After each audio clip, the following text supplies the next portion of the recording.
The pen felt unnaturally heavy in my hand as I stared at the documents my husband had just slid across the cream-colored linen tablecloth. Around us, 40 pairs of eyes watched with curiosity. Our baby shower guests suddenly an audience to what Jack had orchestrated as my public surrender. "It's just a formality, Jess," he whispered, his smile not quite reaching his eyes. "For the baby's future." But what he really meant was, sign over your multi-million-dollar company while everyone watches, so you can't possibly say no. Before we jump back in, tell us where you're tuning in from. And if this story touches you, make sure you're subscribed, because tomorrow I've saved something extra special for you. I glanced around the room at the expectant faces of his family, the confused expressions of my friends, and the calculating look in my mother-in-law Catherine's eyes.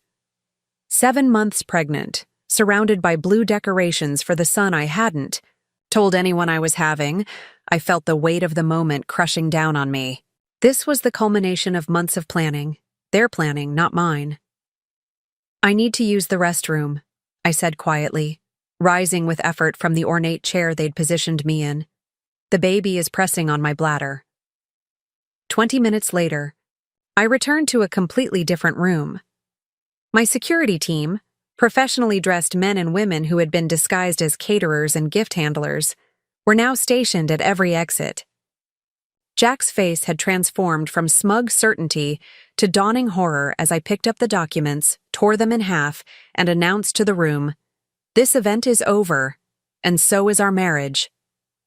Now, let me take you back to how it all began, and show you exactly how I discovered my husband's betrayal, and why having a contingency plan saved everything I'd worked for. 3 years before that baby shower, I was Jessica Wilson, founder and CEO of SecureFrame, a cybersecurity startup that had just secured its Series B funding. After years of being the only woman in rooms full of male investors, developers, and security experts, I had finally built something that was changing the industry. My patent-pending security protocol had caught the attention of major financial institutions, and we were scaling faster than I had ever imagined possible. That's when I met Jack Taylor at a tech conference in Austin. He approached me after my keynote speech, all 6 feet of him impeccably dressed in a tailored charcoal suit that screamed old money, something my self-made status had never prepared me for. "Your approach to quantum encryption is revolutionary," he said, extending his hand. "I'm Jack Taylor, CFO of Meridian Technologies. We should talk about potential synergies." Jack wasn't like the tech bros I was used to dealing with. He had an MBA from Wharton, came from 3 generations of business leaders, and moved through the world with the easy confidence of someone who had never been told no. He was charming, attentive, and seemed genuinely interested in my work, not just as a potential acquisition but as an innovation he respected. Our business meetings turned to dinners, dinners turned to weekend trips, and 6 months later, I found myself falling for a man who appeared to be my perfect complement.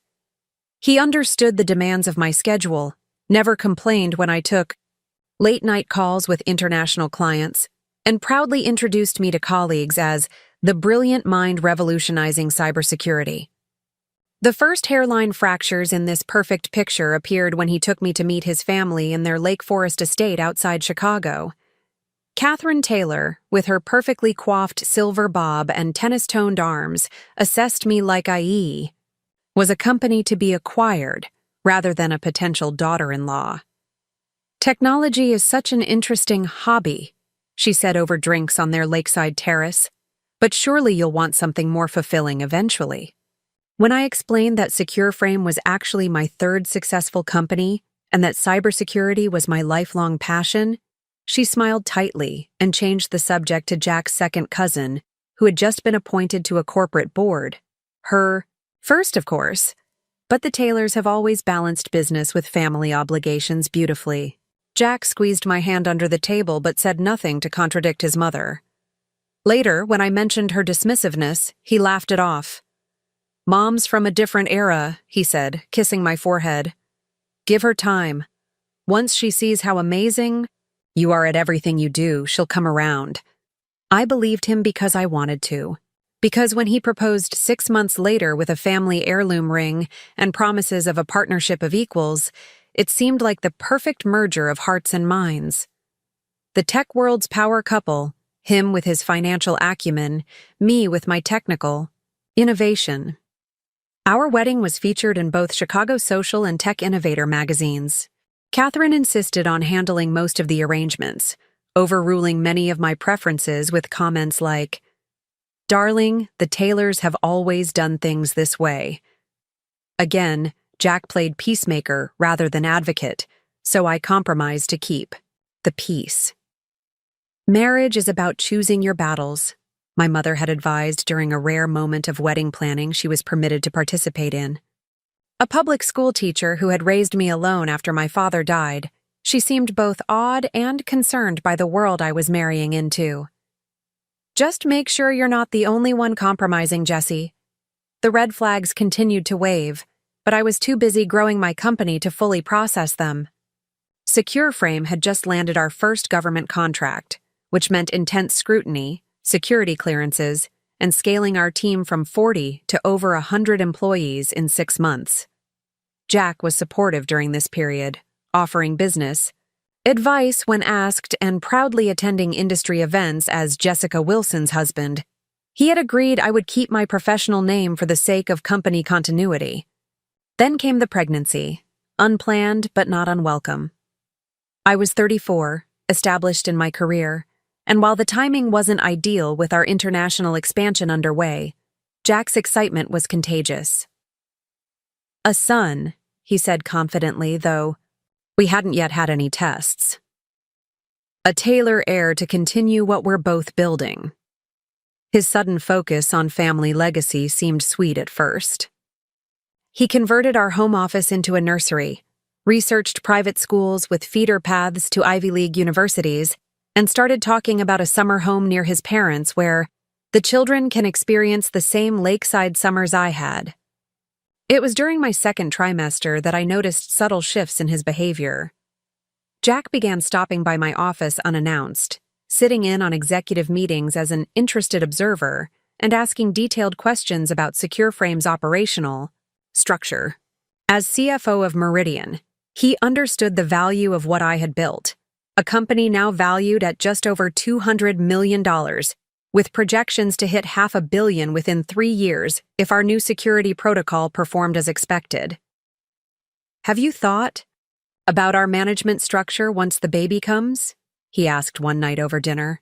"You'll want to scale back, at least initially. Perhaps we should discuss bringing in a COO who could eventually step up if needed." His concern seemed reasonable on the surface. Many founder CEOs did restructure after major life events, but something in his tone triggered my well-honed instincts, the same instincts that had helped me identify security vulnerabilities others missed. "I've already worked with HR on a comprehensive maternity plan," I replied, watching his reaction carefully. "Maya will step up as interim CEO for 3 months, but I'll be maintaining strategic oversight and board responsibilities throughout." Jack's smile tightened almost imperceptibly. "Maya's very technical, but the company needs strong financial leadership at this stage, someone with experience managing investor relations and planning for long-term growth." "Someone like you?" I asked directly. He laughed, reaching for his wine glass. "I'm not saying that. But someone with my background could complement what you've built. We're a family now, Jess. What's mine is yours, and what's yours is mine. It makes sense to start thinking of our professional lives the same way." The conversation shifted to other topics, but his words lingered in my mind. That night, I couldn't sleep, replaying months of subtle comments and suggestions that suddenly formed a disturbing pattern. The next morning, I did something I never thought I would do in my marriage. I initiated a security protocol. As a cybersecurity expert, I had always maintained strict boundaries between my personal and professional digital lives. Jack and I had separate personal devices, though we shared passwords for practical purposes. But Secure Frame systems were accessible only through secure channels with multi-factor authentication that even my husband couldn't access without my knowledge. Or so I thought. Using a private laptop with specialized monitoring software, I began tracking system access across our corporate network. 3 days later, I had my first piece of evidence. Someone had accessed our secure server using my credentials from an unrecognized device during hours I had been at a doctor's appointment, with Jack supposedly in meetings across town. Preparing and narrating this story took us a lot of time, so if you are enjoying it, subscribe to our channel. It means a lot to us. Now back to the story. Rather than confront him immediately, I laid a trap. I created a digital breadcrumb trail, a folder of seemingly innocuous financial projections with embedded tracking code that would allow me to see exactly what happened to the files if they were downloaded, forwarded, or printed. Within 48 hours, those files had been copied to an external drive and opened on a computer registered to Meridian Technologies. Specifically, on the executive floor where both Jack and his father, George Taylor, had offices. The betrayal cut deep, but my technical training kicked in. This was now a security incident, and I would handle it methodically, gathering evidence before taking action. I implemented enhanced monitoring without alerting our IT team, using personal tools I'd developed years ago for detecting sophisticated intrusions. What I discovered over the next 2 weeks shattered any lingering doubt. Jack had been systematically accessing confidential company information, client contracts, intellectual property documentation, organizational charts, and financial projections. More alarming were the emails between Jack and his father discussing the integration of assets and management restructuring post-acquisition. They weren't just stealing information, they were planning a complete takeover. The final piece fell into place when I discovered calendar invitations for meetings between Jack, his father, and their family's longtime legal counsel. Meetings scheduled during the elaborate baby shower Catherine had insisted on hosting at our Chicago penthouse. The invitation included an attachment labeled Transfer Agreement Final.pdf, which, when I accessed it using recovery tools, revealed the document Jack would eventually slide across the table in front of all our guests, papers that would transfer controlling interest in Secure Frame to Jack, with provisions for parental leave that would effectively remove me from leadership permanently. The baby kicked hard against my ribs as I read through their plans, as if sensing my distress. I placed a hand on my swollen belly and made a promise to my child and myself. They will not take what I've built. Not from me, and not from you. I had 3 weeks until the baby shower, enough time to implement a counter-strategy that would protect everything I had worked for.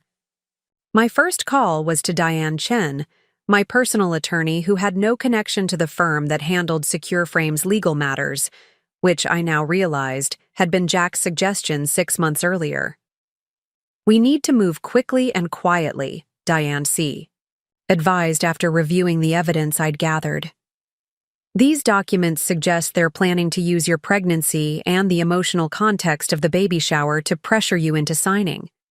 Classic duress scenario, but they've covered their tracks legally by framing it as a family business restructuring." My second call was to Maya Patel, my CTO and most trusted colleague since Secure Frame's founding days. Unlike my other executives, Maya had never warmed to Jack, maintaining a polite but professional distance that I had previously attributed to her naturally reserved personality. "I've been monitoring some unusual system access patterns but didn't want to raise alarms without concrete evidence," she admitted when I shared my discoveries. "The activity originated from your credentials, and our security protocol is to never monitor the CEO's account without explicit authorization." Together with Diane and Maya, I developed a 3-pronged response plan: legal protection, business continuity, and personal security. We transferred key intellectual property into a newly created holding company that I solely controlled. We quietly implemented leadership contingencies that would keep Secure Frame operational regardless of what happened with Jack and his family.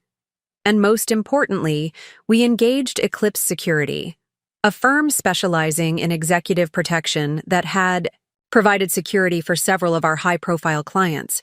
The situation you're describing has both personal and corporate security implications, explained Rohan Kapoor, Eclipse's founder and a former cybersecurity specialist himself.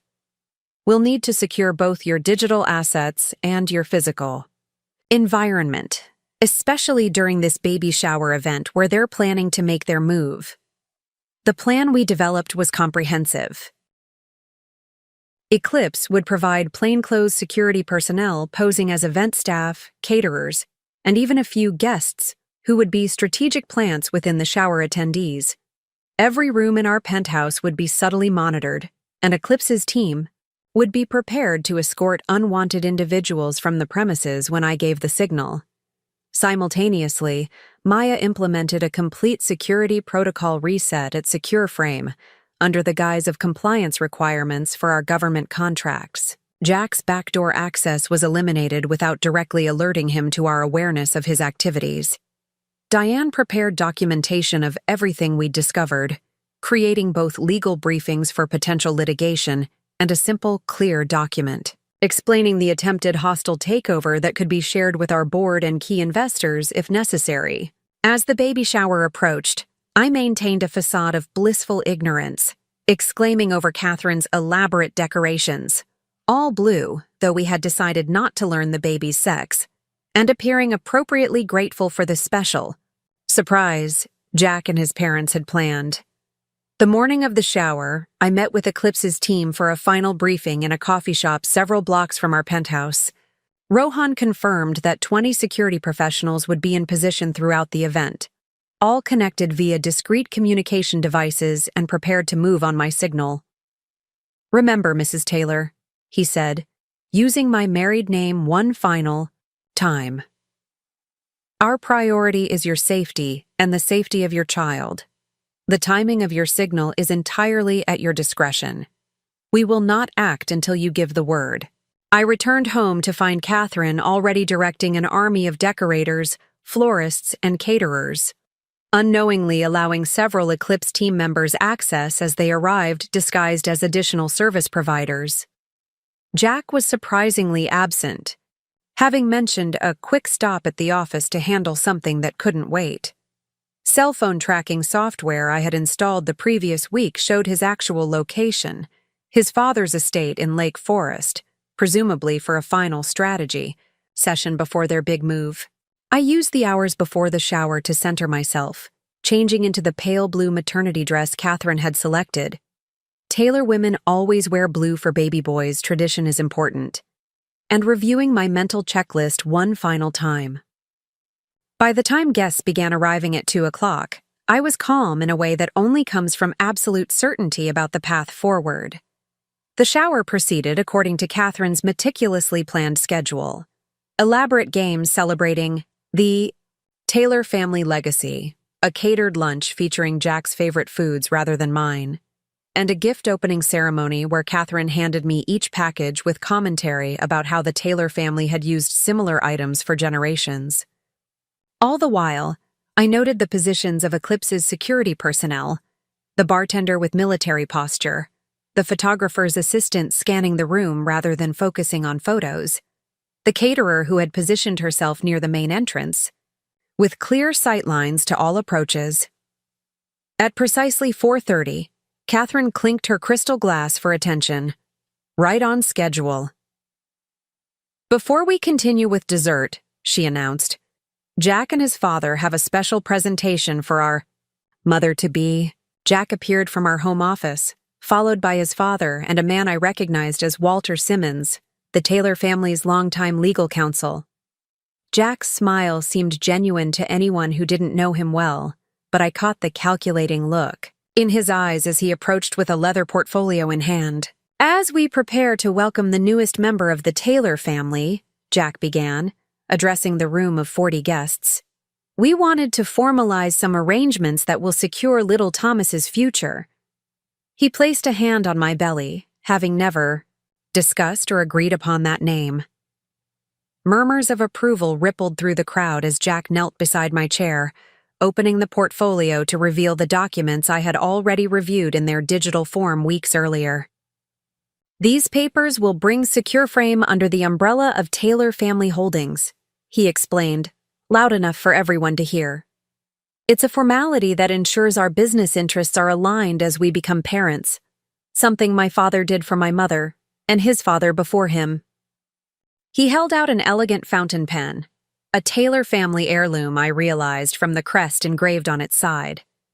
His expression was expectant, confident, with just a hint of warning in his eyes that only I could detect. The room had gone silent, all attention focused on this moment of supposed marital unity and tradition. Catherine stood behind Jack, her smile triumphant as she watched what she clearly expected to be my capitulation. The pen felt unnaturally heavy as Jack placed it in my hand. I glanced down at the documents, noting the sections highlighting my new advisory role and the complete transfer of voting rights to Jack as family trustee. "It's just a formality, Jess," he whispered, his smile not quite reaching his eyes. "For the baby's future." I took a deep breath and set the pen down beside the documents. "I need to use the restroom," I said quietly. "The baby is pressing on my bladder." Before anyone could object, I rose with effort from the chair and walked unhurriedly to our master bedroom. Once inside, I sent a simple text to Rohan. "Execute Phase 1. I took exactly 15 minutes to change out of the blue dress Catherine had selected, replacing it with a black maternity dress I had hidden in the back of my closet. I removed the diamond earrings Jack had given me for our anniversary, and instead put on the simple pearl studs my mother had worn on her wedding day. When I returned to the living room, the transformation was already underway. Eclipse security. Personnel had moved from their disguised positions to strategic locations throughout the space. Rohan himself stood near Jack, who was engaged in heated whispers with his father and their lawyer. Catherine rushed toward me, her composed facade cracking. "Jessica, what is the meaning of this? These people are disrupting our event." "This event is over, Catherine," I replied calmly. "I'd like all guests to leave now, with the exception of Jack and his parents." "You can't just—" she began, but Rohan stepped forward. "Mrs. Taylor, we are executive security professionals engaged by Mrs. Wilson for her protection. We need to clear this space of all guests immediately." The shocked expressions on the faces of Jack's family members confirmed what I had suspected. They had never imagined I would have the foresight or resources to counter their carefully orchestrated plan. As Eclipse personnel efficiently but courteously began escorting confused guests toward the exits, I approached the table where the documents still lay open. Jack moved quickly to intercept me. "Jessica, you're making a scene," he hissed, grabbing my arm. "Think about what you're doing." 2 security team members immediately flanked us. "Sir, please remove your hand from Mrs. Wilson's arm," the woman to my left said firmly.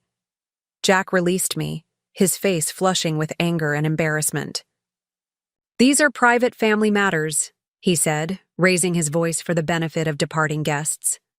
"My wife is under tremendous stress with the pregnancy."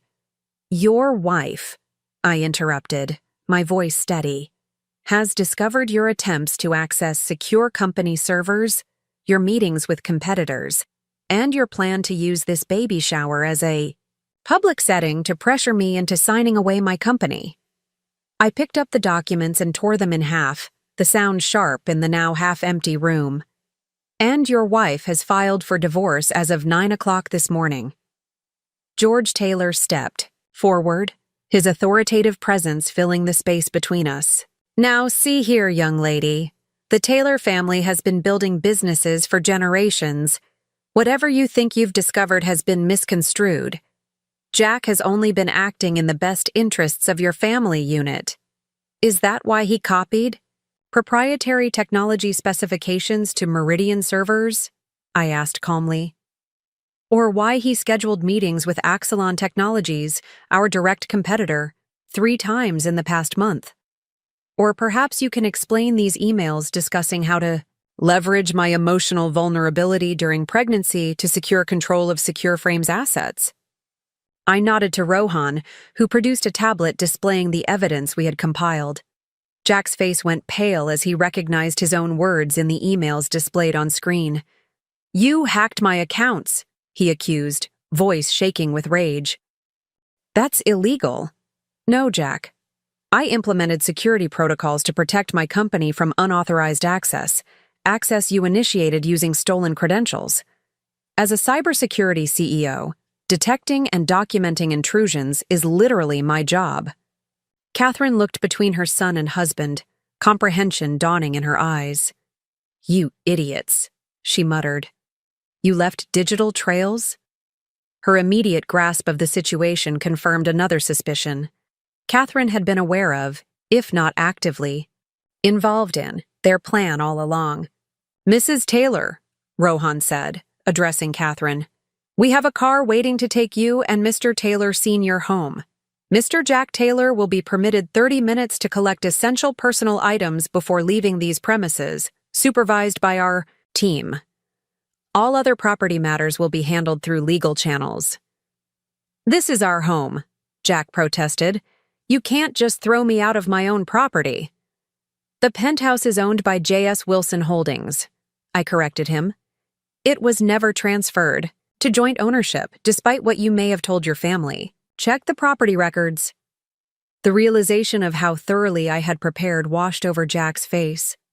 For the first time since I'd met him, he looked at me not as an acquisition target or a trophy wife, but as an opponent who had outmaneuvered him completely.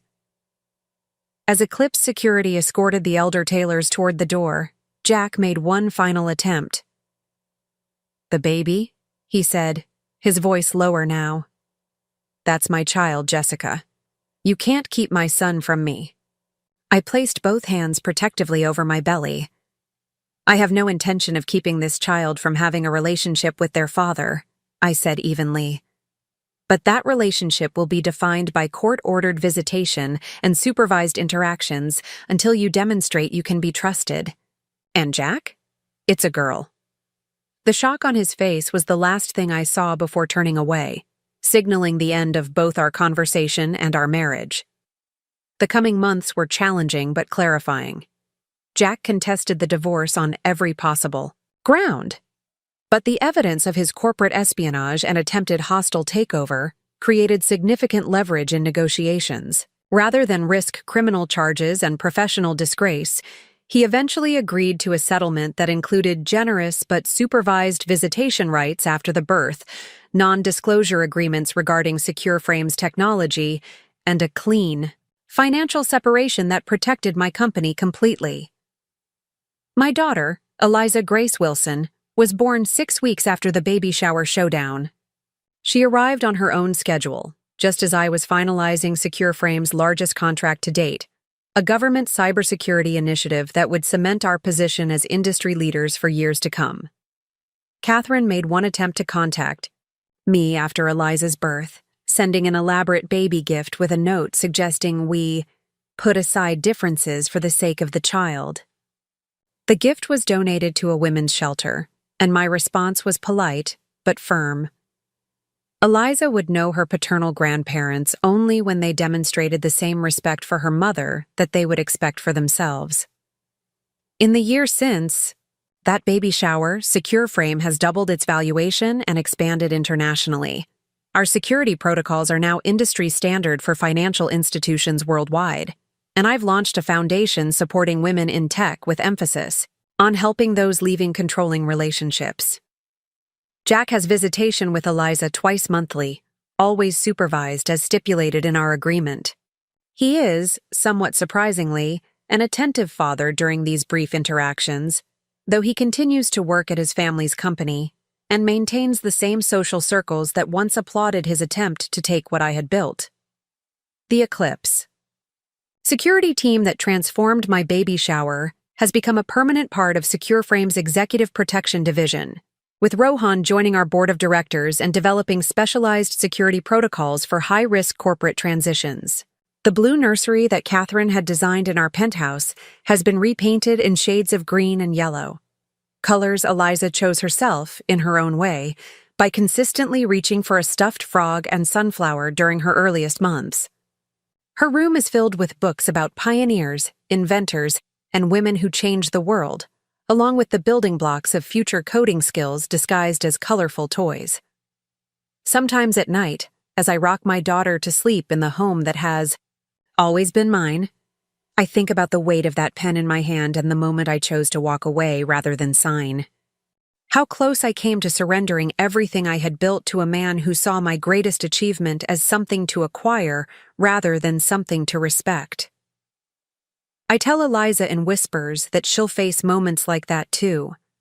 Crossroads where the easy path leads to surrender and the harder road requires standing firm.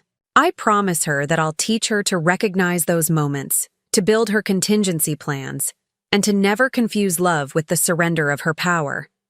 The security team didn't just change everything about my marriage that day.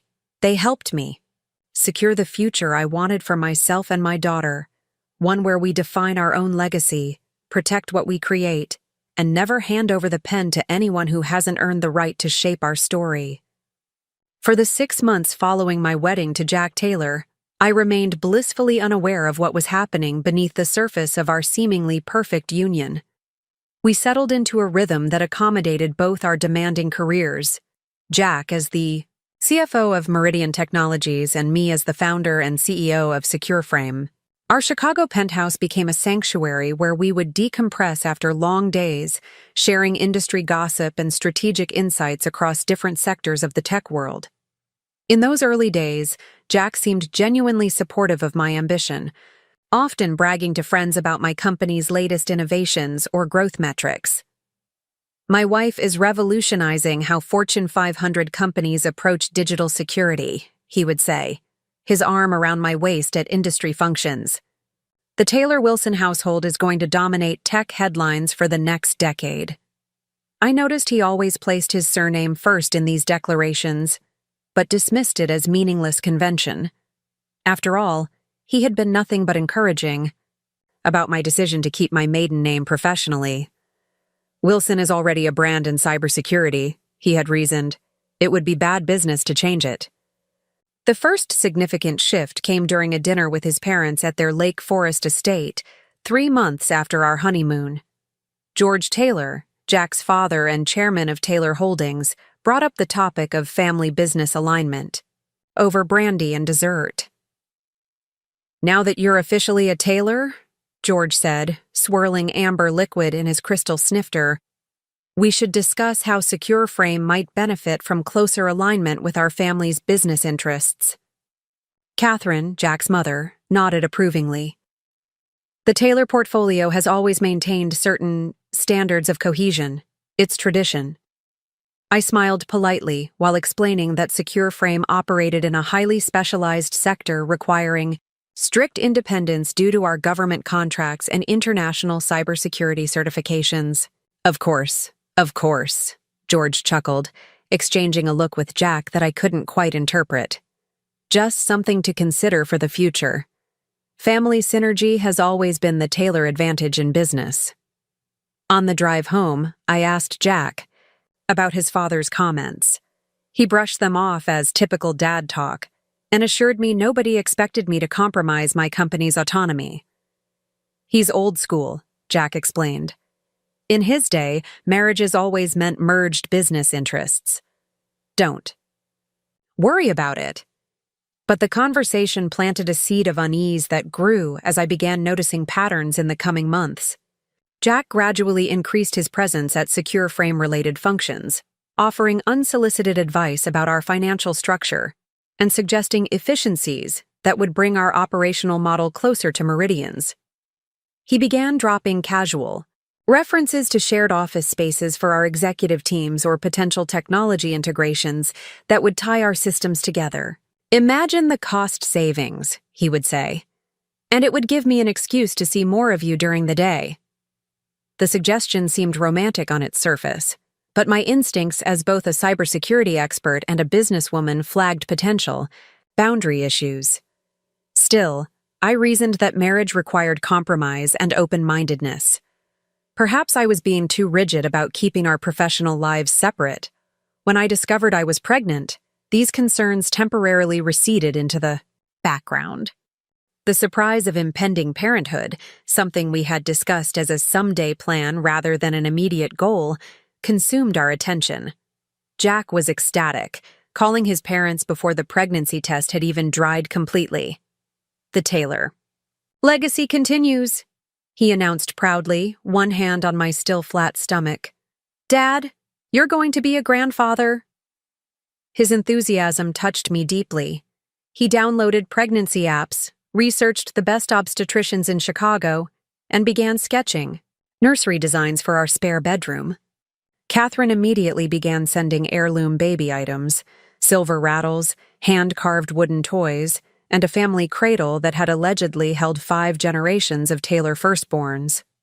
"We'll need to start thinking about preschool waiting lists," Jack said one evening, scrolling through his phone. "The right educational foundation is crucial for future Taylor executives."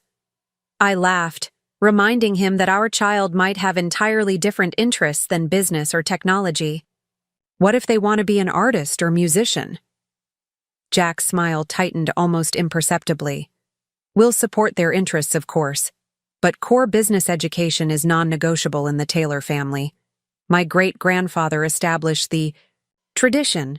Every Taylor attends business school, regardless of their primary career path." As my pregnancy progressed and my belly began to show, I noticed subtle shifts in how both Jack and his family referred to my career. What had once been Jessica's groundbreaking company became your current project, or your work before motherhood. Catherine sent me articles about female executives who had stepped back from operational roles to focus on family, always with notes about how they found true fulfillment in this transition. "I've arranged for you to have lunch with Elaine Winters next week," Catherine informed me during her weekly visit to check on the pregnancy. Elaine, I learned, had been CEO of a retail technology company before marrying into another prominent Chicago family. She has such wisdom about balancing motherhood with staying involved in business in a more appropriate capacity. The lunch proved revealing, though not in the way Catherine had intended. Elaine, after confirming we were alone, leaned across the table with a seriousness that caught me off guard. "Listen carefully," she said quietly. "The Taylors approached my husband's family the same way before our first child was born. They're part of an old network of Chicago families who still believe in male-controlled business dynasties. They'll smile and talk about family harmony while systematically separating you from your company." I tried to laugh off her warning. "Jack isn't like that. He's always supported my independence." Elaine's expression remained grave. "That's how it begins. Supportive husband, proud of his accomplished wife. Then pregnancy becomes the transition point. They've done this before. The Bennetts, the Callahans, the Draper woman who founded that biotech firm. Just watch your back and secure your ownership structures." I thanked her for her concern, but left convinced she was projecting her own experience onto my situation. Jack was different, younger, more progressive in his thinking. Our relationship was built on mutual respect and admiration. Yet her words lingered, and I found myself paying closer attention to the conversations around me. A week later, during dinner with Jack's college friends, I overheard a fragment of conversation when returning from the restroom. "So the Wilson security protocols will be folded into Meridian's infrastructure?" one of the men asked Jack. "Smart. Acquisition strategy, waiting until after marriage and pregnancy." I paused out of sight, heart suddenly racing. "Nothing's finalized," Jack replied in a lowered voice. "But the integration plan is solid. Dad's been preparing the board for the announcement after the baby comes. By then, Jessica will be focused on motherhood and ready for a change." His friend laughed. "Classic Taylor maneuver. Your dad did the same with your mom's family retail chain, right?" I forced myself to breathe normally as I returned to the table, mind racing with implications. That night, I lay awake beside Jack, cataloging other moments that suddenly appeared in a different light, his increased interest in our patent applications, his suggestions about replacing my CFO with someone from my network, his insistence on meeting privately with our largest investors during the last funding round. Rather than confront him immediately with fragmented evidence, I decided to watch and gather information. My training in cybersecurity had taught me the value of comprehensive threat assessment before taking action. I began by securing my personal, digital environment, changing passwords, enabling additional authentication factors on my accounts, and creating separate devices for home and work use. Pregnancy brain, I explained when Jack noticed my new laptop. Thought it would help to have dedicated devices for different purposes so I don't mix things up. Next, I quietly initiated a security audit at SecureFrame, explaining to my executive team that our growing government contracts required enhanced protocols. This allowed me to implement monitoring systems that would flag unusual access patterns or information requests without alerting Jack to my suspicions. The results came faster than I expected.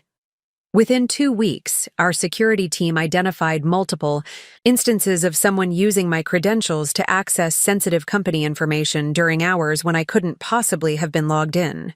The access points traced back to a VPN connection associated with Meridian Technologies. My CTO, Maya Patel, brought the findings directly to me rather than filing a formal security incident report.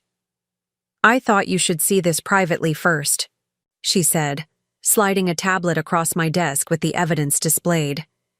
"Given the connection to your personal life."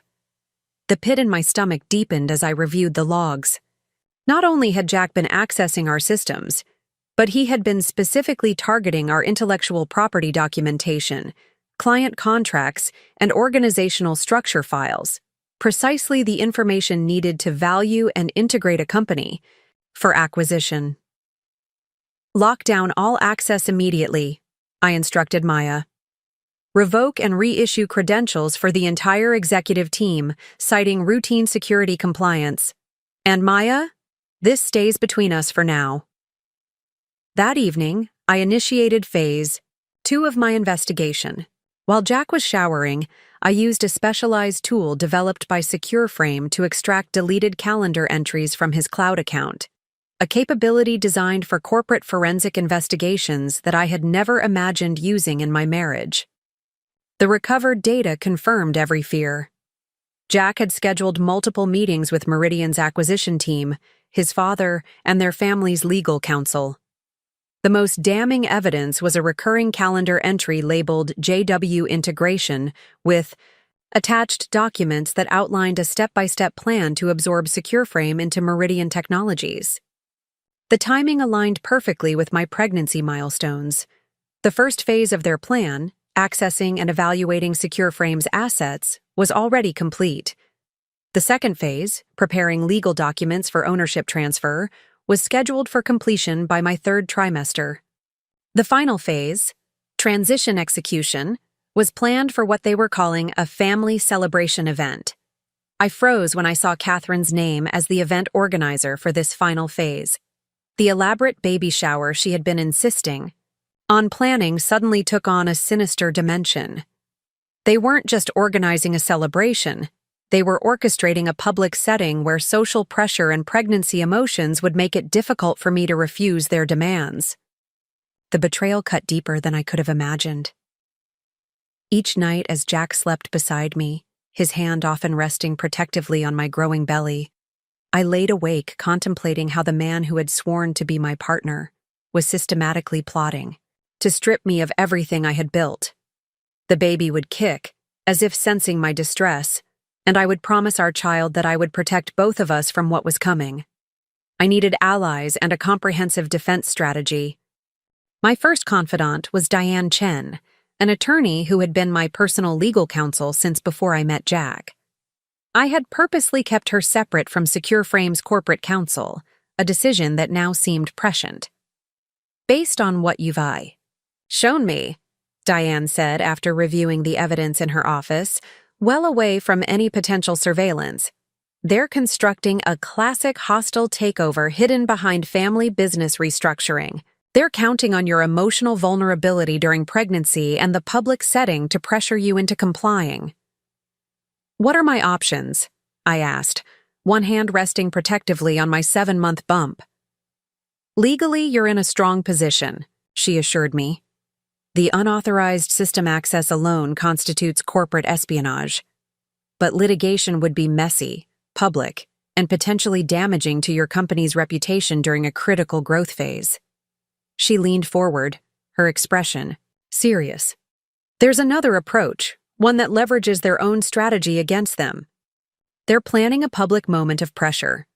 What if we prepare for that moment with our own countermove? Together, we developed a multi-layered response plan. First, legal protection.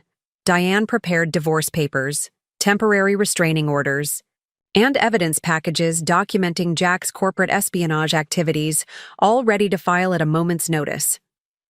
Second, business continuity. I worked with Maya to implement leadership contingencies and intellectual property protections that would keep Secure Frames secure, regardless of personal upheaval. The third element of our plan required specialized expertise beyond legal and technical measures.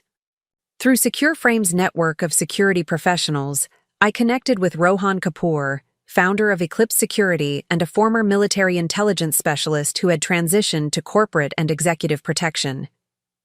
What you're describing is both a personal security situation and a corporate defense scenario, Rohan observed during our confidential meeting.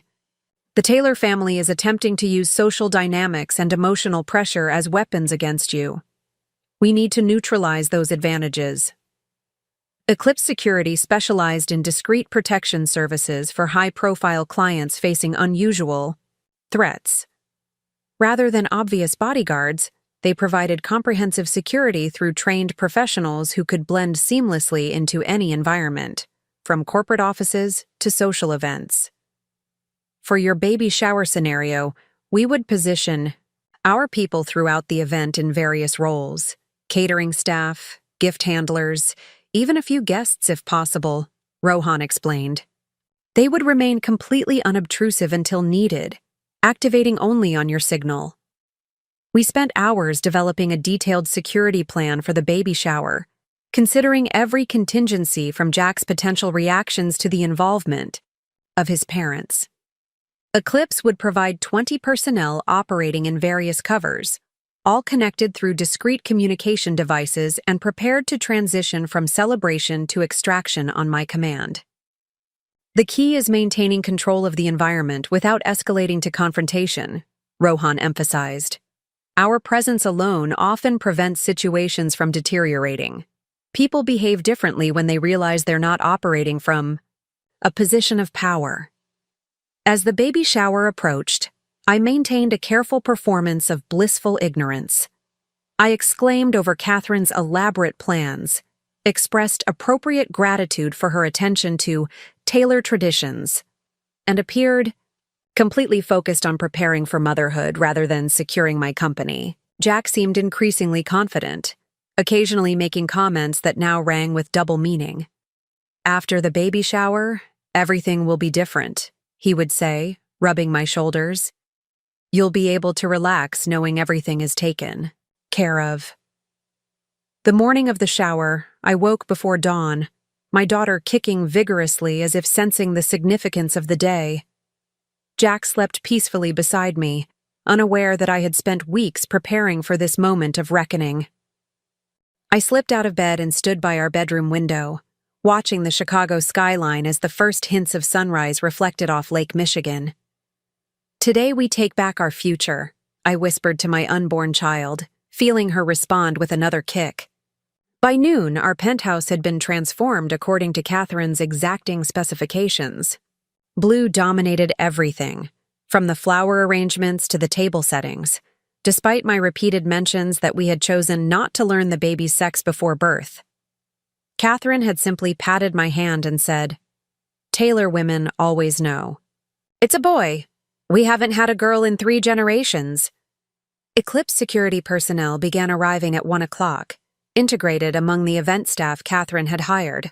Rohan had coordinated with my household manager to ensure his team members replaced key positions. The bartender, the coat check attendant, the photographer's assistant, and several servers would all be trained security professionals by the eye. Time guests arrived. I retreated to our bedroom to change into the pale blue maternity dress Catherine had selected, fighting a moment of doubt as I studied my reflection. 7 months pregnant, I hardly looked like someone prepared for confrontation. But beneath the soft fabric and rounded belly was the same strategist who had built a cybersecurity empire from nothing.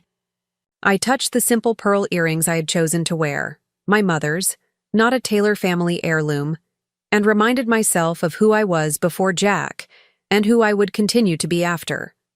By 2 o'clock, the penthouse filled with an odd mixture of guests, my close friends looking somewhat out of place among the predominance of Taylor family associates and business connections. Catherine had insisted on managing the guest list, explaining that baby showers are about family connections, rather than casual friendships. The result was a room where I was surrounded by people who viewed me primarily as Jack's wife, rather than Jessica Wilson, CEO. I circulated among the guests, accepting congratulations and fielding the inevitable questions about whether I would be taking time off or stepping back from my company after the baby arrived. With each invasive inquiry, I smiled and offered non-committal responses while noting which guests seemed particularly invested in my professional future. Catherine orchestrated the event with military precision, moving guests through a series of traditional shower games modified to emphasize Taylor family history. There was a quiz about Taylor family business achievements, a game matching Taylor ancestors to their corporate accomplishments, and even a prediction chart for the baby's future career path, with options ranging from CEO of Taylor Holdings to chairman of Meridian Technologies. No space for Continue's mother's cybersecurity firm, I see, my friend Rachel whispered as we examined the chart. One of my few allies in the room, Rachel had known me since college and viewed the Taylor family dynamics with open skepticism. "Notice anything else about the security here today?" I murmured back. Rachel casually surveyed the room before raising an eyebrow slightly. "Half these servers look like they could bench press Jack and his dad simultaneously. You're doing?" I nodded almost imperceptibly. "Stay close when the gift opening starts. That's when they'll make their move." Catherine announced it was time for refreshments before the special gift presentation. The calculated nature of the event's flow became increasingly obvious. They were creating a celebratory atmosphere, filling the room with goodwill and family sentiment before the moment of confrontation. Classic manipulation tactics designed to maximize social pressure. I accepted a glass of sparkling water from one of the Eclipse security members positioned as a server, our eyes meeting briefly in silent confirmation that everything was in place. Across the room, I could see Jack in conversation with his father and Walter Simmons, the Taylor family's longtime legal counsel who had apparently arrived under the guise of being a family friend rather than in his professional capacity. At precisely 4:30, Catherine clinked her crystal glass for attention. The room quieted as she took center position, her silver-gray hair perfectly styled, and her expression one of practiced warmth that never quite reached her eyes. "Before we continue with our celebrations and the wonderful gifts everyone has brought," she announced, "Jack and his father have a very special presentation for our mother-to-be." This was it, the moment their weeks of planning had been building toward. My heart raced despite my mental preparation, the reality of confronting my husband's betrayal suddenly immediate and unavoidable. I placed a protective hand over my belly, feeling my daughter move as if responding to my elevated pulse. Jack approached from across the room, followed by his father and Simmons. He carried a leather portfolio embossed with the Taylor family crest, his expression one of confident anticipation. In that moment, looking at his familiar face now transformed by calculated intention, I felt a final thread of hope snap inside me. There would be no last-minute revelation that this had all been a misunderstanding. The man I had married was indeed orchestrating my professional destruction under the guise of family unity. As we prepared to welcome the newest member of the Rye Taylor family, Jack began, addressing the room of expectant guests, we wanted to take this opportunity to formalize some arrangements that will secure little Thomas's future. He placed his free hand on my belly without asking permission, having never discussed or agreed upon that name for our child. The room responded with approving murmurs as Jack knelt beside my chair, opening the portfolio to reveal the documents I had already reviewed in their digital form weeks earlier. These papers will bring Secure Frame under the umbrella of Taylor Family Holdings, he explained, voice pitched to carry throughout the room. It's a formality that ensures our business interests are aligned as we become parents, something my father did for my mother and his father before him. He held out an elegant fountain pen, a Taylor family heirloom I recognized from previous family signing ceremonies. His expression was expectant, confident, with just a hint of warning in his eyes that only I could detect. The room had gone silent, all attention focused on this moment of supposed marital unity and tradition. Catherine stood behind Jack, her smile triumphant as she watched what she clearly expected to be my capitulation. The pen felt unnaturally heavy as Jack placed it in my hand. I looked down at the documents, noting the sections highlighting my new advisory role and the complete transfer of voting rights to Jack as family trustee. "It's just a formality, Jess," he whispered, his smile not quite reaching his eyes. "For the baby's future." I held his gaze for a long moment, memorizing the expression of a man who believed he had orchestrated the perfect takeover. Then I set the pen down beside the documents. "I need to use the restroom," I said quietly. "The baby is pressing on my bladder."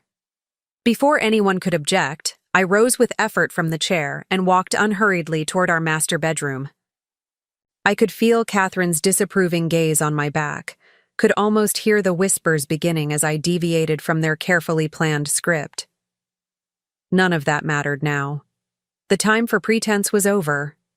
Once inside our bedroom, I locked the door and took several deep breaths to steady myself. Then I sent the text message that would change everything. Execute Phase 1. I took exactly 15 minutes to change out of the blue dress Catherine had selected, replacing it with a black maternity dress I had hidden in the back of my closet. I removed the diamond earrings Jack had given me for our anniversary, and instead put on the simple pearl studs my mother had worn on her wedding day. These small acts of reclamation steadied me for what was to come.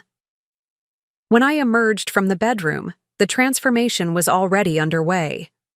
Eclipse security personnel had moved from their disguised positions to strategic locations throughout the penthouse.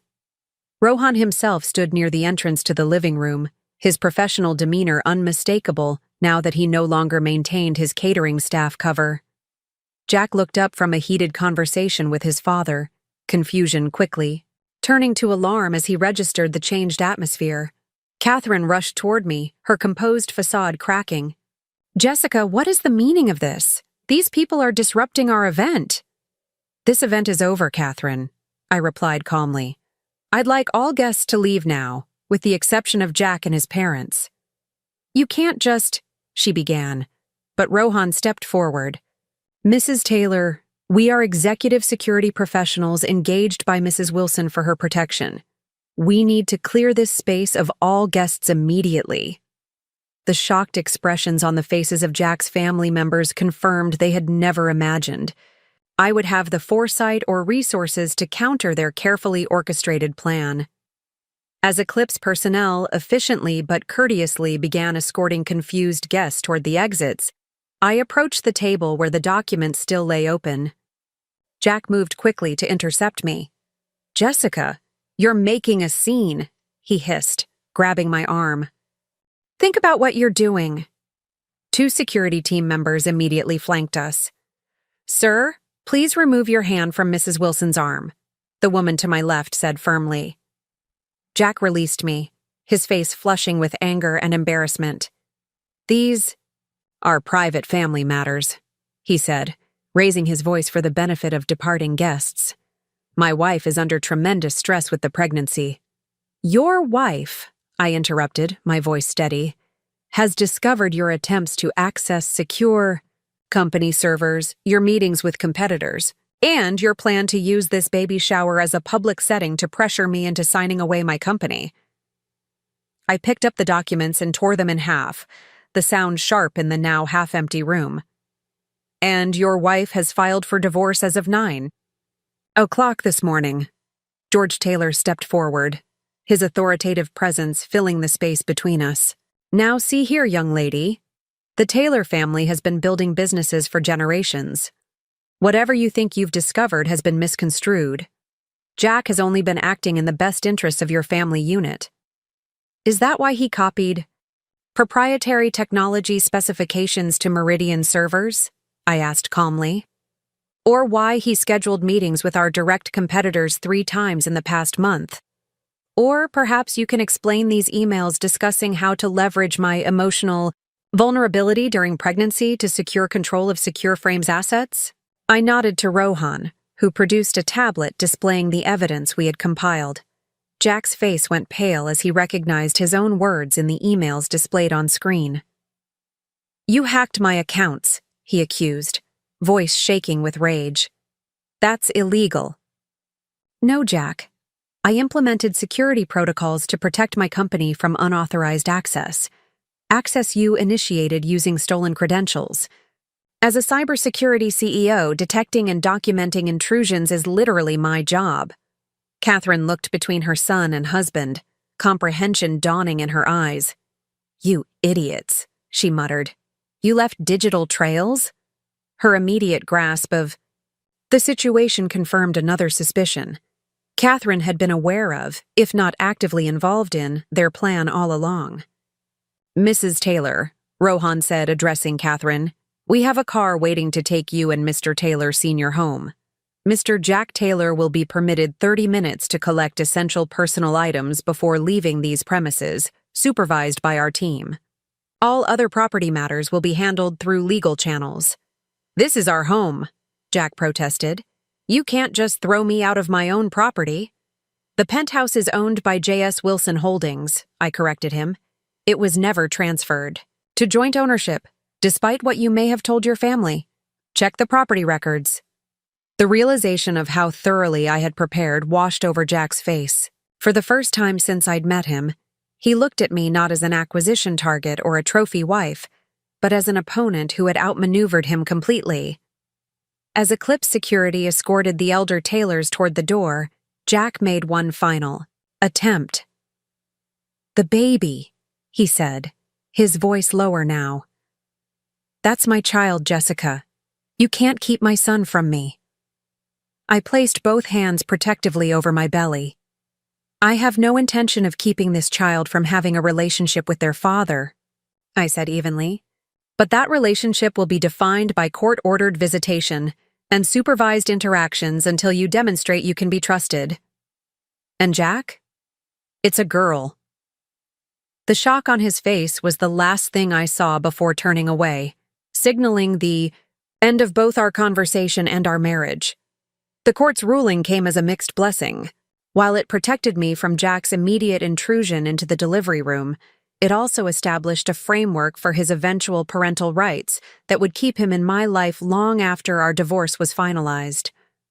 The judge appointed a guardian, ad litem, to represent our unborn daughter's interests, a family court attorney named Miranda Choi, who would evaluate both parents and make recommendations about custody arrangements after the birth. Think of me as your daughter's advocate, not either parent's ally, Miranda explained during our initial meeting in my penthouse, her observant eyes taking in the security personnel stationed discreetly throughout the space. My job is to determine what arrangement will best serve her needs once she arrives. I respected Miranda's professional neutrality, but I also recognized the challenge ahead. The Taylors projected a perfect image of family stability and tradition, while I was a pregnant CEO living under private security protection with a complicated divorce underway. Optics weren't in my favor, even with evidence of Jack's corporate espionage. "I need you to understand something," I told Miranda as she prepared to leave after our 2-hour interview. "This isn't about keeping my daughter from her father or his family. It's about protecting her from people who view relationships as strategic assets to be leveraged. I grew up without that kind of manipulation, and I want the same for her." Miranda's expression revealed nothing, but she paused at the door. "Mrs. Wilson, I've been doing this job for 15 years. I've seen wealthy families use children as pawns in their power struggles more times than I can count. My recommendations will be based on actions, not family names or bank accounts." Her words offered small comfort as I entered the final weeks of pregnancy. The nursery in my penthouse was complete, but looked nothing like the Taylor-approved Blue Wonderland Catherine had envisioned. Instead, I had created a space filled with colors drawn from nature: soft greens, warm yellows, and gentle purples, surrounding a handcrafted wooden crib I had commissioned from a female artisan in Michigan. No Taylor family heirlooms adorned the room. No silver rattles engraved with the family crest. No antique cradle that had allegedly held 5 generations of Taylor firstborns. The nursery reflected my vision for my daughter's future. One where she was free to discover her own identity, rather than having it prescribed by family tradition. The final weeks of pregnancy brought unexpected physical challenges. My blood pressure remained elevated despite medication and rest, eventually leading my obstetrician to recommend induction at 38 weeks. "I don't like the pattern we're seeing," Dr. Winters explained during my last prenatal appointment. "The safest option for both you and the baby is to deliver before complications develop." The decision triggered immediate legal maneuvering. Jack's attorneys filed an emergency motion requesting his presence at the scheduled induction, claiming the medical intervention constituted a planned birth event that differed from the natural labor contemplated in the judge's previous ruling. The judge denied their request with visible frustration at the Taylor legal team's persistent manipulation of the process. The court's previous order regarding Mr. Taylor's absence from the delivery remains in effect regardless of medical necessity for induction, the ruling stated. Mrs. Wilson's right to privacy during medical procedures takes precedence over Mr. Taylor's desire to be present. With this final legal hurdle cleared, I entered Northwestern Memorial Hospital through a private entrance on a cool April morning, accompanied by Rachel, my oldest friend who had volunteered to be my birth partner, and 2 discreet Eclipse, security professionals who would maintain a protective perimeter throughout my hospital stay. The labor induction proceeded more rapidly than expected. My daughter seemed as eager to enter the world as I was to meet her, responding to the medication, with immediate and powerful contractions that progressed quickly to active labor. 8 hours after the induction began, Eliza Grace Wilson arrived. 6 pounds, 4 ounces of fierce determination with a full head of dark hair and eyes that seemed to take in everything around her with unusual focus for a newborn. "She looks like you," Rachel said, tears streaming down her face as she watched me hold my daughter for the first time. "That same expression you get when you're evaluating a complex problem." I laughed through my own tears, studying Eliza's perfect features for any trace of Jack or the Taylor lineage. Perhaps there was something in the shape of her chin or the set of her ears, but in that moment, all I could see was a clean slate, a human being untouched by the complications that had surrounded her entry into the world.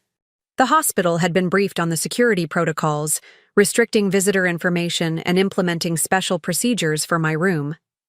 Despite these precautions, Catherine Taylor somehow managed to send an elaborate floral arrangement with an attached card that read, "Welcoming the newest Taylor. Family is forever." I instructed the nurses to donate the flowers to other patients while keeping the card as evidence of the ongoing boundary violations. Jack made no direct attempt to violate the restraining order, but his presence hovered at the edges of my hospital stay. Nurses mentioned calls from the baby's father requesting updates. Hospital administrators reported inquiries from the Taylor family attorney regarding release timing and procedures.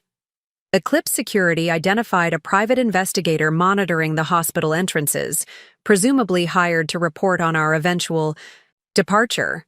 Miranda Choi visited on the second day, observing my interactions with Eliza and asking practical questions about my plans for balancing motherhood with my corporate responsibilities. She seemed particularly interested in the support system I had established, the rotating schedule of trusted friends who would assist during the early weeks, the nursery adjacent to my home office, the child care professionals I had interviewed for when I returned to work. Many new mothers underestimate the challenges of those first months, Miranda noted as she watched me nurse Eliza with already established confidence, especially single mothers with demanding careers. "I've built a multinational cybersecurity company from nothing," I replied, stroking Eliza's cheek as she nursed. "I understand complex challenges and the importance of comprehensive support systems. My daughter will never be shortchanged on care or attention, regardless of my work responsibilities." Miranda made notes without comment, but I caught a hint of approval in her expression before she left. The evaluation was ongoing, but I felt I had made a solid first impression as a mother despite the unusual circumstances. We left the hospital, through a service entrance on the third day, transferring quickly to a waiting SUV with privacy glass.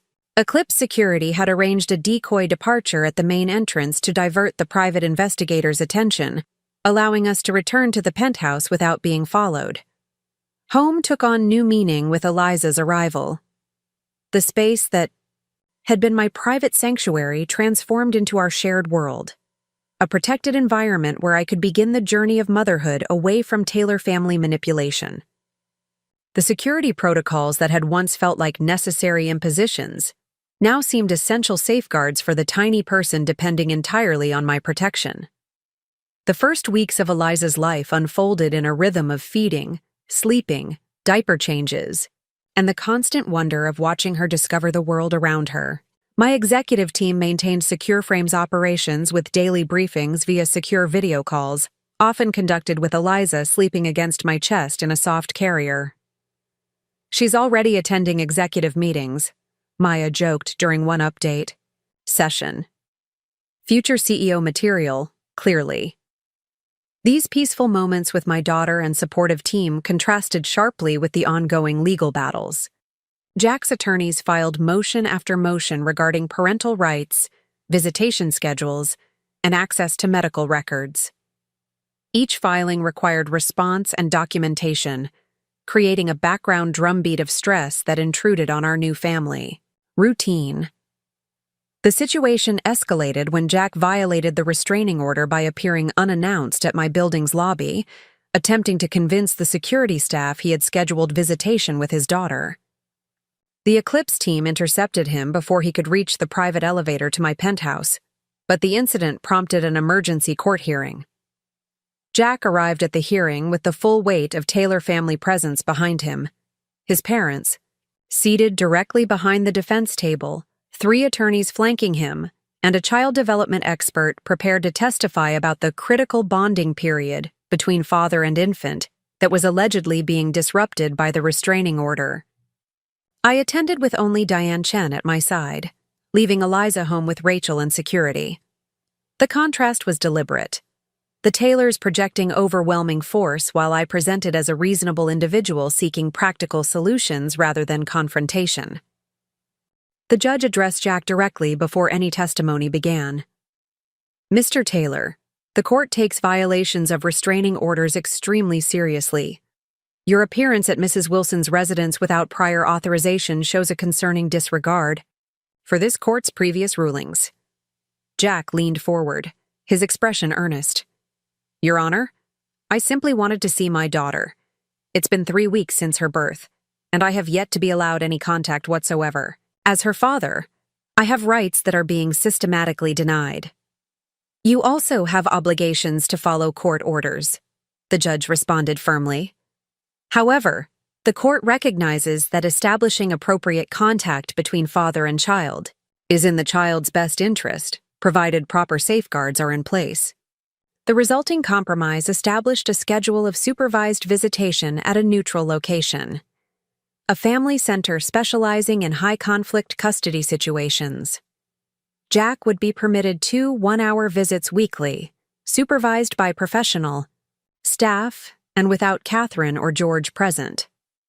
The restraining order preventing him from approaching my home or office remained in effect, with the warning that any further violations would result in significant consequences.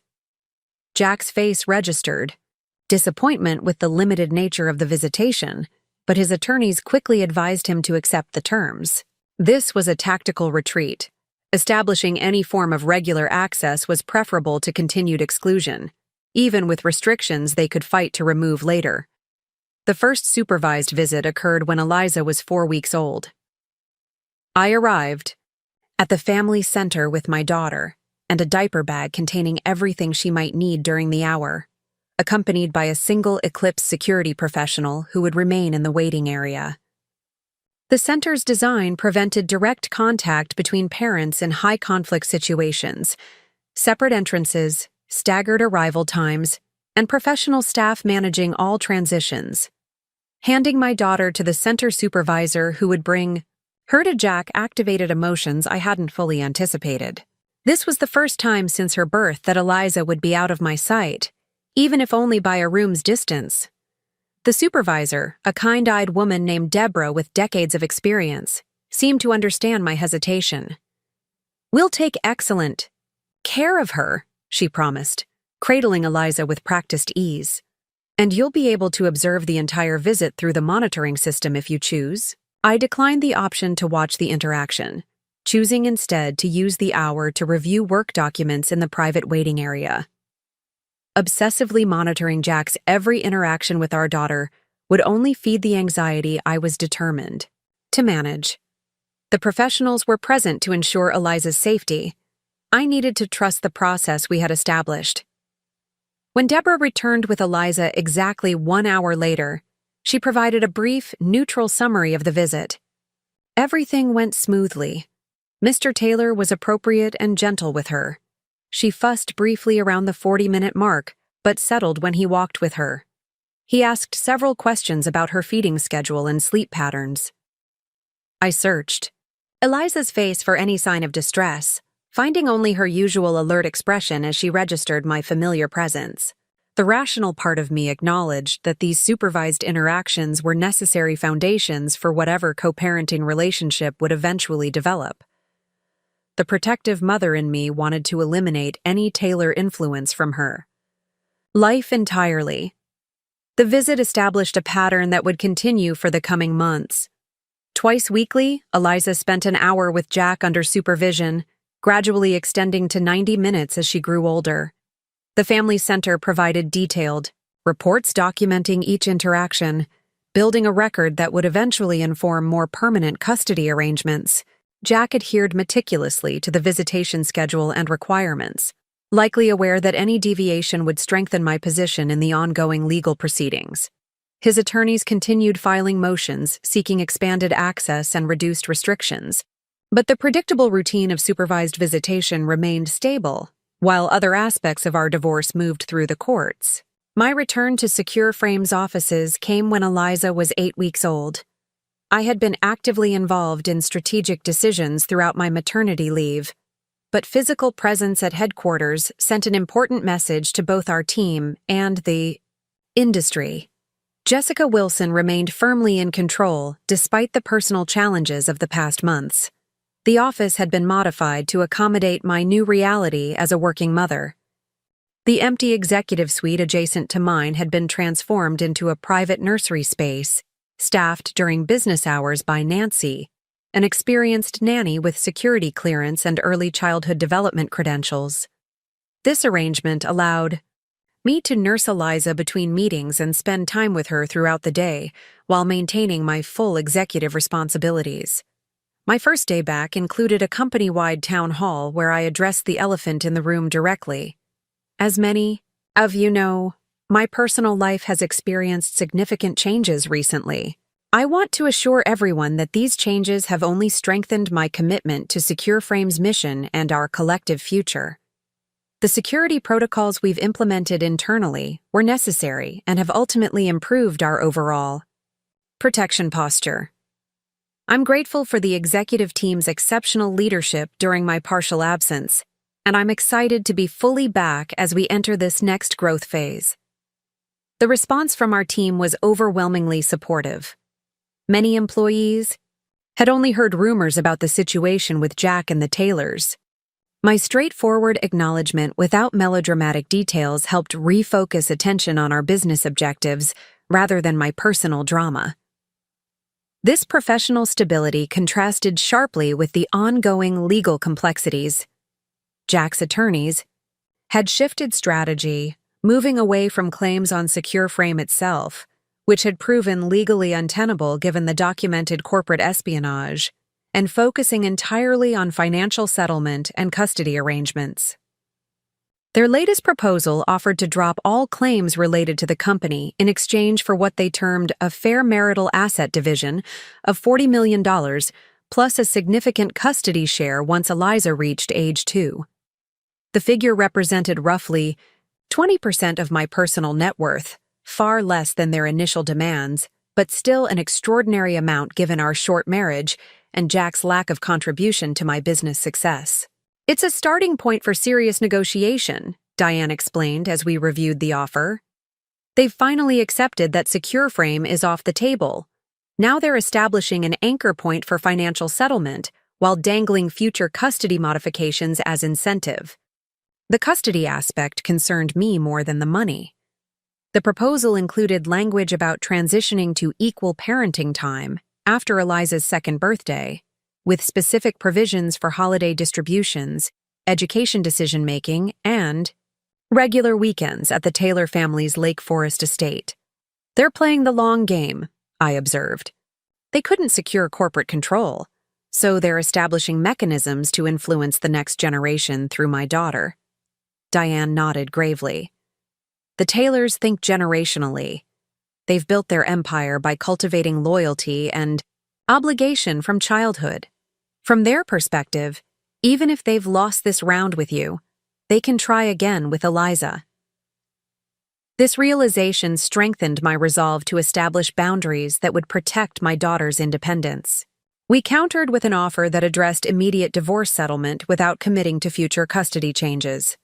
Our proposal included reasonable financial terms, a one-time payment that acknowledged the brief marriage without treating Jack as entitled to wealth he hadn't helped create, and continued supervised visitation with a professional assessment before any modifications. Jack rejected the offer within hours, his attorney's response filled with indignation about maternal gatekeeping and financial punishment for pursuing father's rights. The hyperbole highlighted the emotional component driving their approach.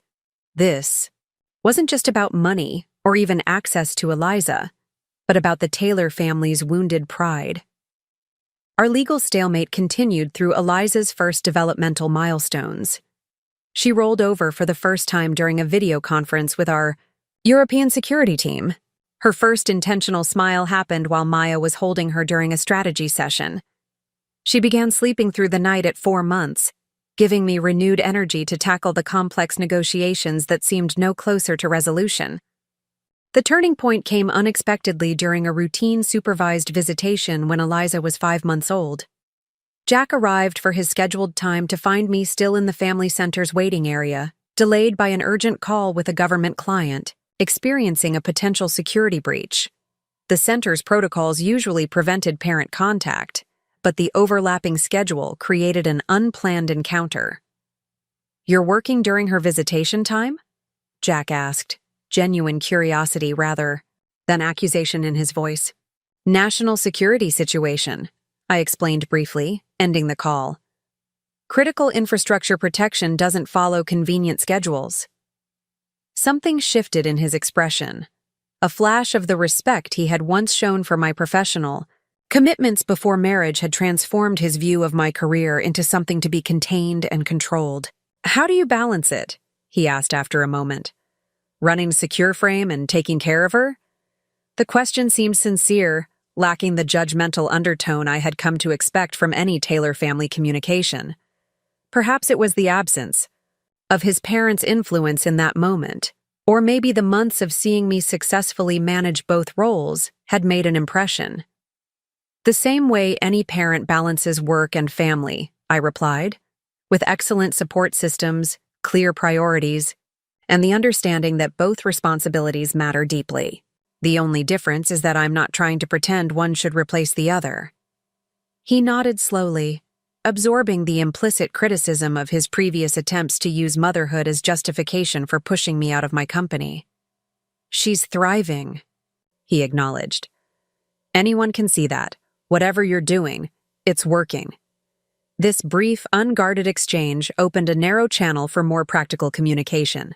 The following week, Jack's attorney contacted Diane with a significantly revised settlement proposal that separated financial terms from custody arrangements, allowing us to resolve the divorce while continuing the existing visitation structure, with professional evaluation for any future modifications. Something's changed, Diane observed as we reviewed the new offer. This is actually reasonable, still aggressive on the financial side, but the rigid custody demands have been replaced. With much more standard language, the shift allowed us to finalize the divorce settlement within weeks, far faster than the years of litigation the Taylor family typically employed in business disputes. Jack received a settlement that reflected the brevity of our marriage while acknowledging his theoretical contributions as a spouse during Secure Frame's continued growth period. In exchange, he relinquished all claims to company ownership or governance and accepted continued supervised visitation with professional assessment for future modifications. Catherine and George Taylor were conspicuously absent from the final settlement meeting, their influence noticeably diminished in the practical resolution Jack ultimately accepted. When the final documents were signed, he lingered briefly after the attorneys departed. "I hope you know I really did love you," he said quietly. "It got complicated when my parents became involved. Their expectations, the family legacy pressures. I lost perspective on what actually mattered." I considered his words carefully, searching for manipulation but finding what appeared to be genuine regret. "Jack, I believe you did love me in your way, but you were willing to sacrifice my life's work to meet your family's expectations. That's not partnership. It's ownership. And I was never going to be owned." He nodded, accepting the assessment without argument. "For what it's worth, I'm sorry. Not just for how things ended, but for betraying your trust. You deserved better." The apology surprised me, containing none of the qualifications or deflections that had characterized his previous communications. Perhaps the months of consequences, professional, embarrassment, financial settlement, supervised visitation, had finally penetrated the protective bubble of Taylor family privilege. "Eliza deserves better, too," I responded after a moment. "She deserves a father who sees her as a person with her own destiny, not as the next piece in a family legacy game. If you can be that father, there's room for you in her life. If not, the supervision and restrictions will continue indefinitely." It wasn't forgiveness. The wounds were too deep and recent for that. But it was an acknowledgement that our daughter's interests might be served by allowing Jack the opportunity to prove he could respect boundaries and relate to her as an individual rather than a Taylor acquisition. As he left, I felt an unexpected lightness. The months of legal battles, security concerns, and divided attention between newborn care and corporate leadership had created a constant background tension. Finalizing the divorce terms represented the first step toward a new normal where these extraordinary stressors might gradually recede. That evening, sitting in the nursery rocking Eliza before bedtime, I studied her increasingly expressive face. The observant eyes that tracked movement with remarkable focus, the determined set of her mouth when concentrating, the joyful whole-body reaction when she recognized people she loved. At 5 months, her personality was already emerging, distinct and unique. 1 year after the baby shower confrontation, I stood in the gleaming lobby of Secure Frame's expanded headquarters, watching Eliza explore the interactive security exhibit we had created for visiting families. At 17 months old, My daughter moved with the determined focus that had characterized her from birth, methodically testing each component of the child-friendly display that demonstrated basic cybersecurity concepts through tactile experiences. "She's definitely your daughter," commented Maya, who had recently been promoted to Chief Innovation Officer as part of our company's restructuring. "Look at how she's systematically working through each station. Most toddlers would be randomly pushing buttons, but she's actually following the logical sequence." I smiled, watching Eliza successfully complete a simple pattern-matching exercise that triggered a series of colorful lights. She's her own person. That's what matters most to me. The past year had brought transformative growth for both SecureFrame and our small family unit. The company had doubled in size, securing major contracts with international financial institutions and expanding our government cybersecurity division. Our proprietary security protocol had become the industry standard for quantum-resistant encryption, positioning us at the forefront of next-generation digital protection.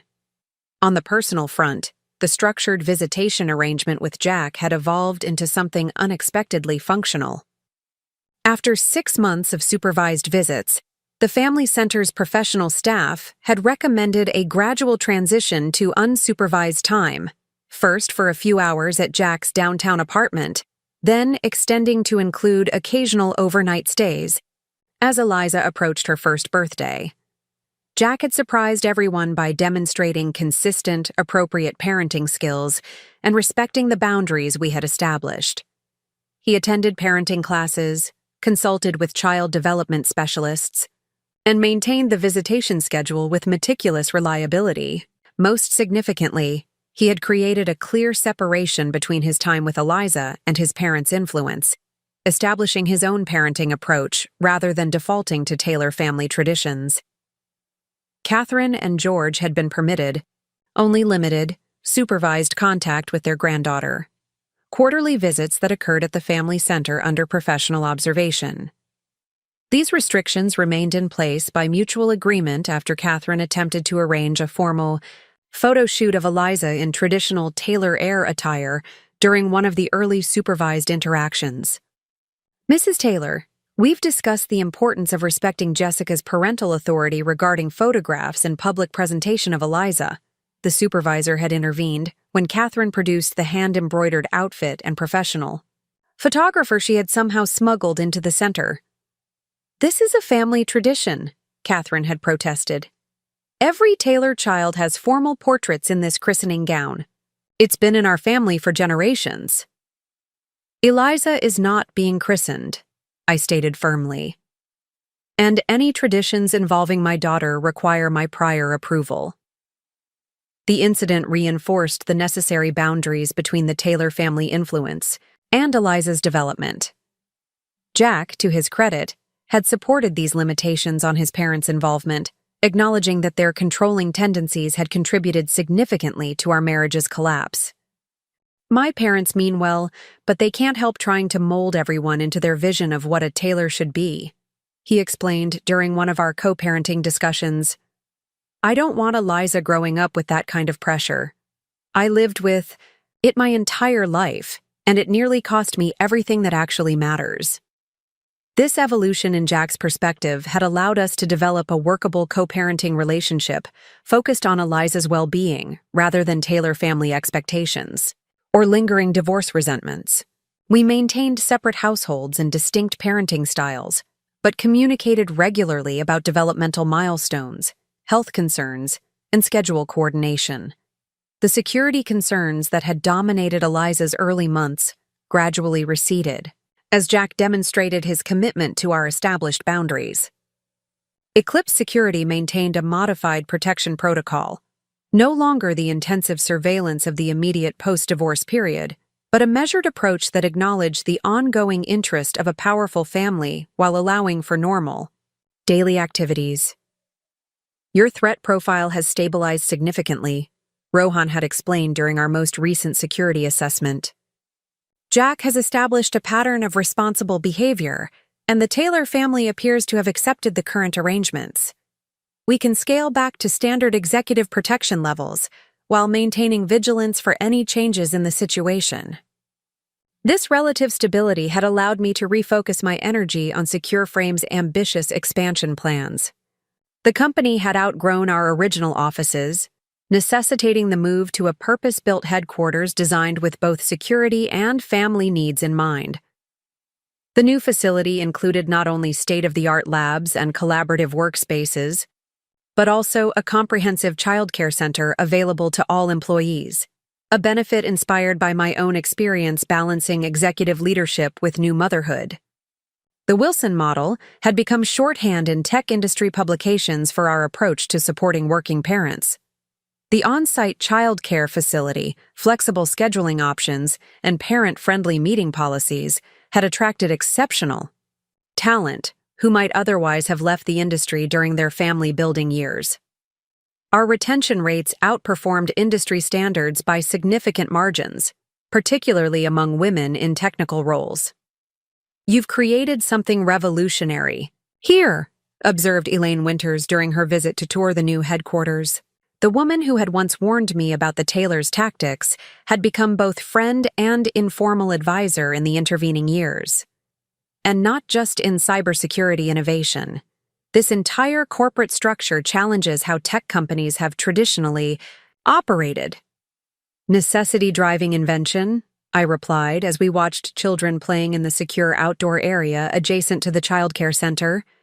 I needed to create an environment where I could be both CEO and mother, without sacrificing either role. It turned out a lot of other talented people needed the same thing. The success of this integrated approach had prompted inquiries from other companies seeking to implement similar models. In response, I had established the Wilson Foundation, a nonprofit organization dedicated to advancing workplace policies that supported family integration rather than forcing a binary choice between career advancement and active parenting. The Foundation has received implementation requests from 23 major corporations since the Forbes profile last month, reported Amara Johnson, the Foundation's executive director, during our weekly update. The waiting list for consultation services extends into next year, and the policy template downloads have exceeded 10,000. This unexpected outgrowth of my personal experience had become a passion project alongside my Secure Frame responsibilities. The Foundation's work addressed the systemic barriers I had encountered, not just the overt opposition from the Taylor family, but the subtle assumptions throughout business culture that motherhood necessitated professional compromise. "We're not just helping individual parents," I explained during a panel discussion at a Women in Technology conference. "We're demonstrating that companies thrive when they accommodate the full humanity of their employees. The talent retention alone justifies the investment, even before considering the innovation benefits of diverse perspectives." The approach had attracted attention beyond corporate circles. Policymakers at both state and federal levels had begun consulting with the Foundation on family leave regulations, childcare infrastructure, and workplace flexibility requirements. What had begun as a personal solution to my unique circumstances was evolving into a movement with potential for broader social impact. This public platform had an unexpected consequence: renewed attention from the Taylor family, particularly Catherine. After months of relative quiet following the supervised visitation incident, she reached out through intermediaries requesting a private meeting. "Mrs. Taylor suggests that your foundation's work aligns with certain philanthropic interests of the Taylor Family Foundation," her assistant explained in the carefully worded email. "She believes there may be opportunities for meaningful collaboration that would benefit both organizations." My initial reaction was skepticism. Catherine's previous interactions had consistently centered on Taylor family control rather than genuine partnership. However, the Foundation's mission required engagement, with influential networks that could amplify its impact. Dismissing potential allies based on personal history would limit our effectiveness. After consulting with both Diane and Rohan about potential legal and security implications, I agreed to meet Catherine at a neutral location, a private dining room at the Chicago Club, where the public setting provided both privacy for conversation and sufficient witnesses to discourage inappropriate behavior. Catherine arrived precisely on time, impeccably dressed in Chanel with her signature pearl necklace. Age had not diminished her commanding presence, though I noticed more lines around her eyes than I remembered from our last encounter. "Jessica, thank you for agreeing to meet," she began after we had ordered tea. "I realize our history creates certain complications." Complications is a diplomatic way to describe attempted corporate theft and manipulation of my pregnancy, I replied, evenly, but I'm willing to hear why you wanted this meeting. Catherine's expression tightened momentarily before she regained her composed demeanor. Direct as always. It's actually one of the qualities I've come to respect about you, despite our differences. She paused, seemingly organizing her thoughts before continuing. I've been following your foundation's work. The policies you're advocating represent significant social change, the kind that requires substantial backing to achieve meaningful implementation. We've secured adequate funding and influential partnerships, I noted. The foundation is exceeding its impact projections for this stage. Yes, I've seen the reports. Impressive work. Catherine set down her teacup precisely. But I'm offering something beyond financial resources. The Taylor Network includes 5 generations of connections across industries, government, and social institutions. That kind of established influence can accelerate policy adoption in ways that new money simply cannot. Her assessment wasn't wrong. Despite the foundation's early success, we had encountered resistance from traditional power structures, the same old guard networks that had initially enabled the Taylors' attempted takeover of SecureFrame. Breaking through those established systems would require either decades of patient relationship building or strategic alliances with insiders who already held influence. Why would you support work that fundamentally challenges the gender dynamics that have benefited the Taylor family for generations? I asked directly. Your family's business model has traditionally relied on absorbing women's professional accomplishments into the Taylor portfolio. Our foundation explicitly opposes that approach. Catherine's answer surprised me with its apparent candor. Because I'm 82 years old, Jessica, I've spent my life working within the constraints of systems I didn't create. At this point, I'm more interested in my granddaughter's future than in preserving outdated traditions. She reached into her handbag and withdrew a small leather-bound book. This was my personal diary from 1962. Before I married George, I was Catherine Ellison, with a degree in economics from Wellesley and ambitions for a career in international finance. My father introduced me to the Taylor family as a potential business connection. 3 months later, I was engaged to George, and my professional aspirations were redirected to supporting the Taylor empire from behind the scenes. The revelation offered a new perspective on Catherine's behavior. Not justification, certainly, but context that complicated my understanding of her motivations. She hadn't merely been enforcing Taylor family traditions, she had been perpetuating the same patterns that had determined her own life path. That's a compelling personal history, I acknowledged. But it doesn't erase what you and your family attempted to do to me and my company. No, it doesn't, Catherine agreed with unexpected directness. And I won't insult your intelligence by claiming I wasn't fully involved in those efforts. The methods were what the Taylor family has always used to consolidate assets and maintain control. They were wrong, both morally and, as you demonstrated quite effectively, strategically. She leaned forward slightly, her posture shifting from social pleasantry to business engagement.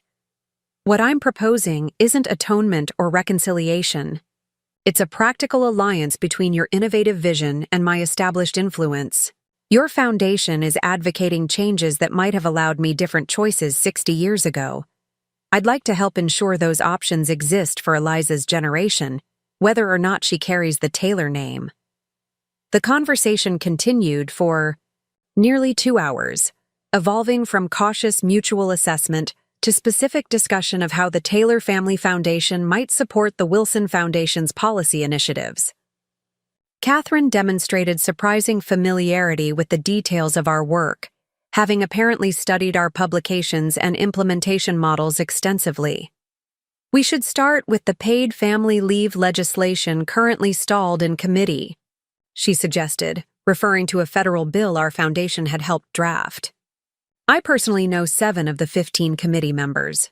Their objections aren't ideological so much as practical, concerns about implementation costs and small business impacts. We've developed models addressing those specific issues through tax structure modifications. By the meeting's end, we had outlined preliminary terms for a limited collaboration focused on specific policy objectives where our foundation's interests aligned. The arrangement maintained clear boundaries: no Taylor involvement in the Wilson Foundation's governance or operations, no public co-branding that might suggest a merged identity, and explicit agreement that any collaboration excluded personal matters related to Eliza or Jack. This is a professional relationship between foundations, I emphasized as we prepared to conclude. It doesn't change the parameters of your supervised contact with my daughter or indicate any reconciliation between our families. Catherine nodded, accepting these limitations without argument. Understood. Though I hope that successful professional collaboration might eventually demonstrate that I can respect appropriate boundaries in other contexts as well. As we parted, she added a final observation that lingered with me in the days that followed. You know, in another era, you would have been exactly the kind of woman the Taylors would have tried to marry into the family to gain access to your capabilities. The difference is that you're operating in a time where you had options I never did. That's progress, even if it came too late for some of us. The unexpected alliance with Catherine proved surprisingly effective. Her decades of relationship building among Chicago's elite and within national political circles created pathways for our policy proposals that might otherwise have taken years to develop. The Taylor Family Foundation's endorsement lent credibility with traditional power structures that might have dismissed initiatives from my newer organization. Within 6 months of our initial meeting, the federal family leave legislation had advanced out of committee with bipartisan support. Corporate implementation of our workplace models had accelerated through industry associations, where the Taylor influence helped overcome institutional resistance. Catherine's network provided access to decision-makers across sectors, amplifying the foundation's impact beyond our initial projections. Jack observed these developments with a mix of surprise and cautious approval. During one of our co-parenting exchanges when Eliza was 18 months old, he commented, "My mother seems genuinely invested in your foundation's work. I've never seen her this engaged with something that doesn't directly benefit the Taylor brand." People can surprise you, I acknowledged, watching Eliza explore the playground where we often conducted our transitions between households. Though, I maintain healthy skepticism about long-term intentions. Jack nodded, understanding the caution that would likely always characterize my approach to his family. For what it's worth, I think she's sincere, not out of altruism necessarily, but because she's rethinking her legacy. Having a granddaughter has affected her differently than she expected. This evolution in Catherine's perspective paralleled changes in Jack's own approach to fatherhood. The man who had once viewed his child primarily as a Taylor heir had gradually shifted toward a more individualized relationship with Eliza, adapting his parenting to support her unique personality rather than imposing family expectations. During his parenting time, he introduced her to experiences beyond the privileged bubble of Taylor family traditions, taking her to diverse neighborhoods throughout Chicago, enrolling her in early music classes at a community center rather than exclusive private programs, and reading books that featured characters from various backgrounds and family structures. "I want her world to be bigger than mine was growing up," he explained when I commented on these choices. The Taylor approach was always about exclusivity and separation from ordinary experiences. I see now how limiting that was. This evolution allowed for gradual expansion of Jack's parenting time and responsibilities as Eliza approached her second birthday. The family court professionals who had initially recommended strict supervision now supported a more conventional joint custody arrangement, with Eliza spending alternate weekends and 2 weeknights with her father while maintaining her primary residence with me. The practical implementation of this arrangement required careful coordination given our respective professional responsibilities. Jack had stepped back from his CFO position at Meridian Technologies, transitioning to a venture capital role that offered more flexibility for parenting commitments. I had structured my secure frame leadership to accommodate Eliza's schedule, concentrating intensive work responsibilities during her time with Jack and maintaining a more balanced approach when she was home. The Wilson Foundation had emerged as an unexpected bridge between our separate worlds. Jack had begun providing advisory support for certain foundation initiatives, particularly those focused on engaging fathers in workplace flexibility discussions.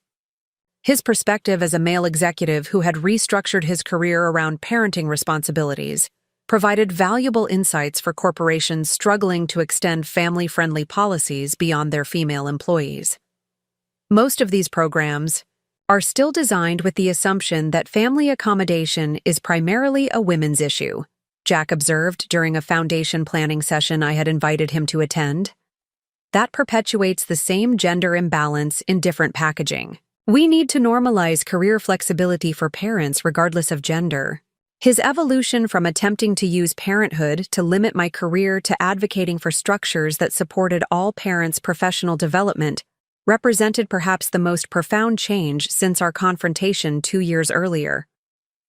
Whether driven by genuine philosophical growth or simply practical adaptation to our new reality, the shift had created space for a collaborative approach to co-parenting that I had once thought impossible. This emerging equilibrium faced its first significant test when Secure Frame expanded international operations, requiring my presence for extended periods in our new European and Asian offices. The Foundation's growing influence similarly necessitated travel for policy forums and implementation consultations with global partners. I'll need to be in Singapore for 10 days next month, I explained during one of our co-parenting discussions. Then London for a week immediately after. It's the final phase of establishing our international security operations centers. In Chai, our previous reality, such travel requirements would have triggered Taylor family attempts to use my professional obligations as evidence of maternal deficiency. Instead, Jack responded with practical problem-solving. I can adjust my schedule. To have Eliza those 2 weeks, he offered. The Singapore timing actually works well because I'll have just finished the Anderson Fund closing. For London, I might need some support with pickup and drop-off timing because of the board meeting that Wednesday. This matter-of-fact approach to accommodating my professional responsibilities while ensuring Eliza's care needs were met represented the co-parenting relationship I had hoped might eventually develop.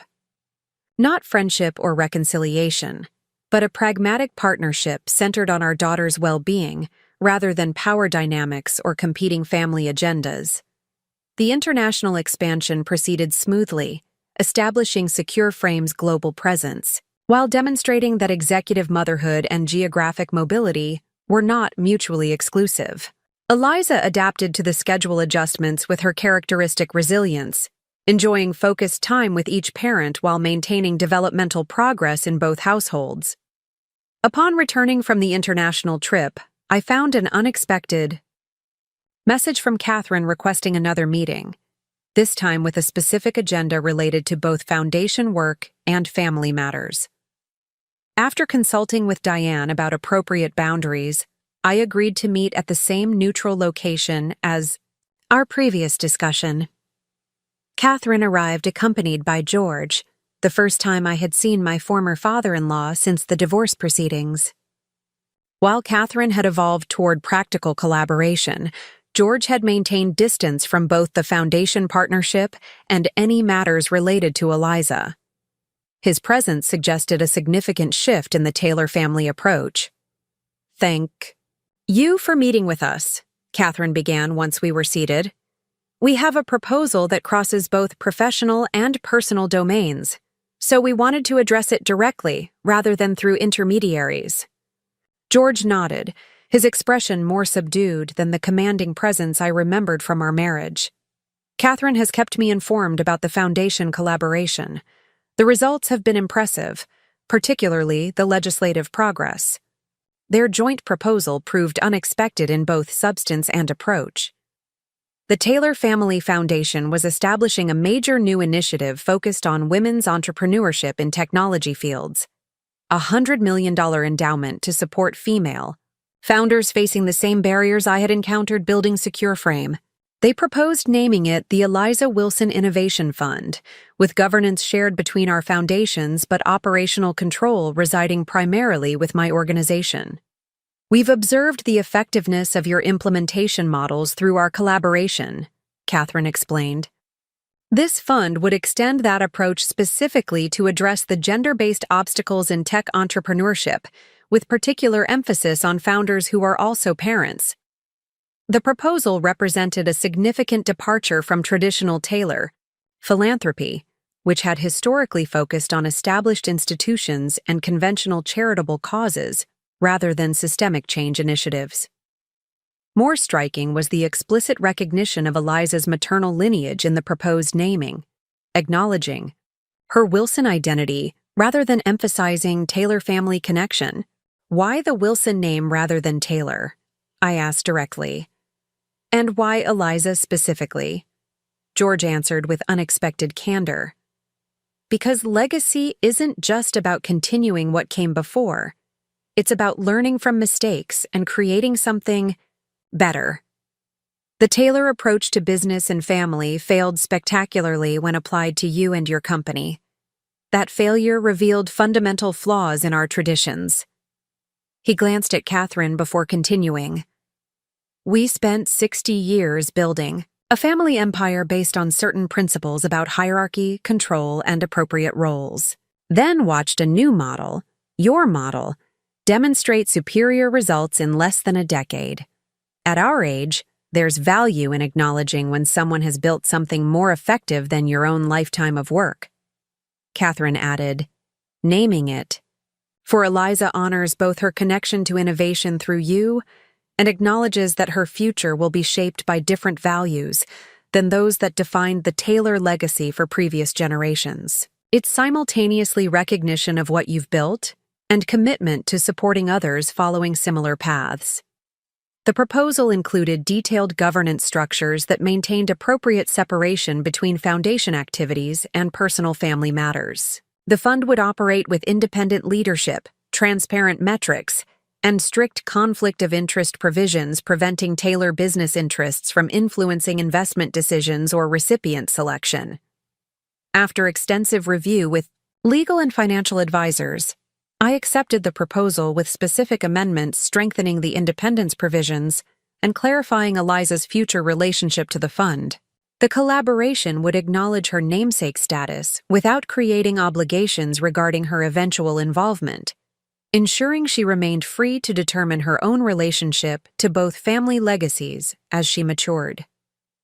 The Eliza Wilson Innovation Fund launched 6 months later with significant media attention and immediate impact in the technology startup ecosystem.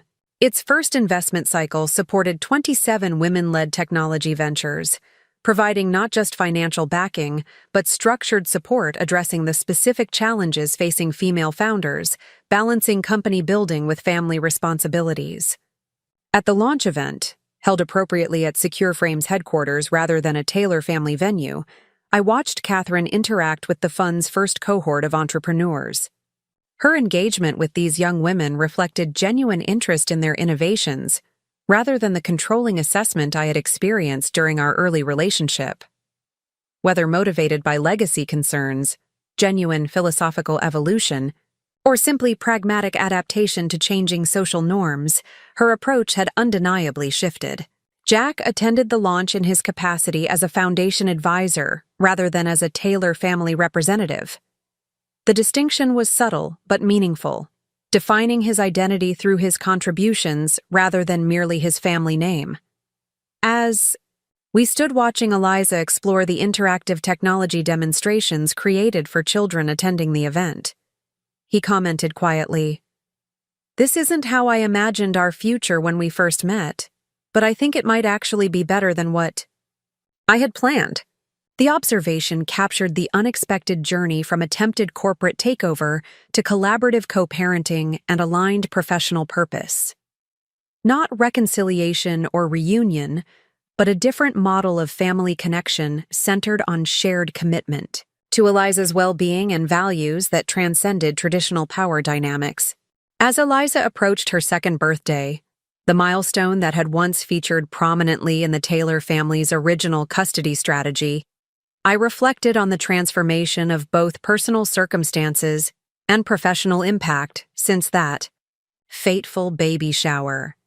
The security team that had executed my counter-strategy had not just preserved my company and personal autonomy, but created space for an entirely new approach to balancing executive leadership with maternal responsibilities. Eliza's second birthday celebration embodied everything the baby shower had not been: authentic, collaborative, and centered on her unique personality rather than family tradition. We held it at the Lincoln Park Zoo's Conservation Center, honoring her fascination with animals that had emerged over recent months. The guest list included friends and caregivers from both households, Secure Frame colleagues who had become extended family, and a carefully curated selection of relatives who had demonstrated respect for our co-parenting boundaries. Catherine and George attended for a brief scheduled appearance, bringing a thoughtfully chosen gift, a child-sized microscope and nature collection kit, rather than the Taylor family heirlooms they might once have insisted upon. They interacted with Eliza appropriately, following her lead as she excitedly showed them the penguin habitat, and departed without drama when their designated time concluded. "They've actually learned," Jack observed with mild surprise as we watched his parents leave. "2 years ago, my mother would have brought a photographer and formal party clothes." "People can evolve when properly motivated," I replied, watching. Eliza happily returned to examining a touch tank with ocean creatures. "You certainly have." It was true. The man who had once attempted to leverage my pregnancy to seize control of my company had transformed into a father who prioritized his daughter's well-being over family legacy concerns. Jack maintained his Taylor family connections but established clear boundaries regarding Eliza, consistently supporting my parental authority and our shared decisions about her upbringing. His professional path had evolved as well. After stepping back from Meridian Technologies, Jack had established a venture fund specifically supporting underrepresented founders in the tech ecosystem. The work represented both atonement for his previous actions and genuine commitment to changing the systems that had enabled those behaviors. I spent 30 years benefiting from structural advantages I didn't earn or even recognize, he explained when launching the fund. Now I'm using that same privilege to help dismantle barriers for entrepreneurs who've had to fight twice as hard for half the opportunity. This evolution allowed us to gradually build something neither of us had initially imagined possible: a functional co-parenting relationship based on mutual respect rather than power struggles. We maintained separate households and distinct lives, but coordinated effectively around Eliza's needs, communicating directly rather than through attorneys or intermediaries as her development progressed. As Eliza grew from toddlerhood into early childhood, her personality continued emerging, determined, observant, and intensely curious about how things worked. At 3, she disassembled a tablet computer with remarkable precision before either of us realized what she was doing. At 4, she created elaborate systems for organizing her growing collection of books and scientific specimens, developing her own classification methods that blended traditional categories with intuitive connections, meaningful to her developing mind. "She's inherited your analytical thinking," Jack noted during a parent-teacher conference at her Montessori preschool. "The way she methodically works through problems is exactly how you approach security challenges. And she has your social intelligence," I acknowledged. "Watch how she's already reading the room and adapting her approach to different teachers and children. That's all you. This ability to recognize our respective contributions to Eliza's development represented significant growth from the adversarial positions that had characterized our divorce. We had gradually learned to appreciate the complementary strengths we each brought to parenting, without the competitive undertones that had undermined our marriage. The journey toward this equilibrium hadn't been without challenges.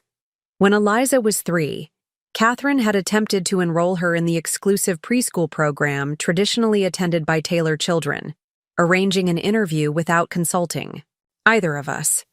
The boundary violation had necessitated another formal restriction period before supervised visits could resume. Your mother needs to understand that these decisions belong exclusively to Jack and me, I had explained to Jack after the incident. Any attempt to circumvent our parental authority will result in reduced access. Jack had not only supported this position, but personally delivered the message to his parents, demonstrating his commitment to our established boundaries. My relationship with Eliza is not conditional on your acceptance of Jessica's parental authority, he had informed them. If you force me to choose between indulging your control issues and maintaining healthy involvement in my daughter's life, I will choose my daughter every time. This unified approach gradually produced results. Catherine and George adapted to the parameters we established, learning that cooperation within boundaries allowed for greater involvement than continued attempts at control. By Eliza's 5th birthday, they had earned expanded visitation privileges, including occasional afternoons at their Lake Forest estate under Jack's supervision. The professional dimensions of our interconnected lives evolved alongside these personal adjustments. The Eliza Wilson Innovation Fund expanded beyond its initial focus to address systemic barriers for underrepresented founders across the technology sector. Its success attracted additional partners and resources, creating an ecosystem of support that extended well beyond what either the Wilson or Taylor Foundations could have achieved independently. SecureFrame continued its growth trajectory, establishing itself as the global leader in next-generation cybersecurity solutions. Our approach to integrated family support became as much a part of the company's reputation as our technical innovations, with other organizations routinely benchmarking their policies against what industry publications had dubbed the SecureFrame standard for working parents. The model extended beyond accommodating existing family responsibilities to actively supporting family formation choices. When Maya announced her pregnancy through surrogacy, our established systems ensured she could maintain her crucial innovation leadership while adapting to parenthood. When our chief financial officer adopted siblings from foster care, the transition support mechanisms we had pioneered for biological parents proved equally effective for his family's unique needs. You've normalized the integration of family and executive leadership in ways that simply didn't exist 5 years ago, observed the Harvard Business Review journalist interviewing me for their Transforming Work special edition. What prompted this innovative approach? The question offered an opportunity to reflect on the journey from crisis to systemic change. Necessity, I answered honestly. When faced with the false choice between my company and my child, I refused both alternatives and created a third path. The systems we've built simply institutionalize that refusal to accept outdated limitations. The interview coincided with another significant milestone, Eliza's first day of kindergarten. Jack and I had jointly selected a progressive independent school that balanced academic excellence with emphasis on creativity and social intelligence development. The decision represented another area where our co-parenting approach had evolved from potential conflict to collaborative problem-solving.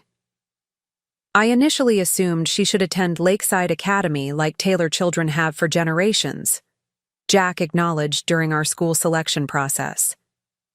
But their rigid academic tracking and emphasis on legacy connections wouldn't serve her specific strengths. She needs space to develop her own approach to learning. This willingness to prioritize Eliza's individual needs over family tradition extended to other aspects of her development. When she displayed remarkable aptitude for computational thinking, We enrolled her in specialized STEM programs that nurtured these talents.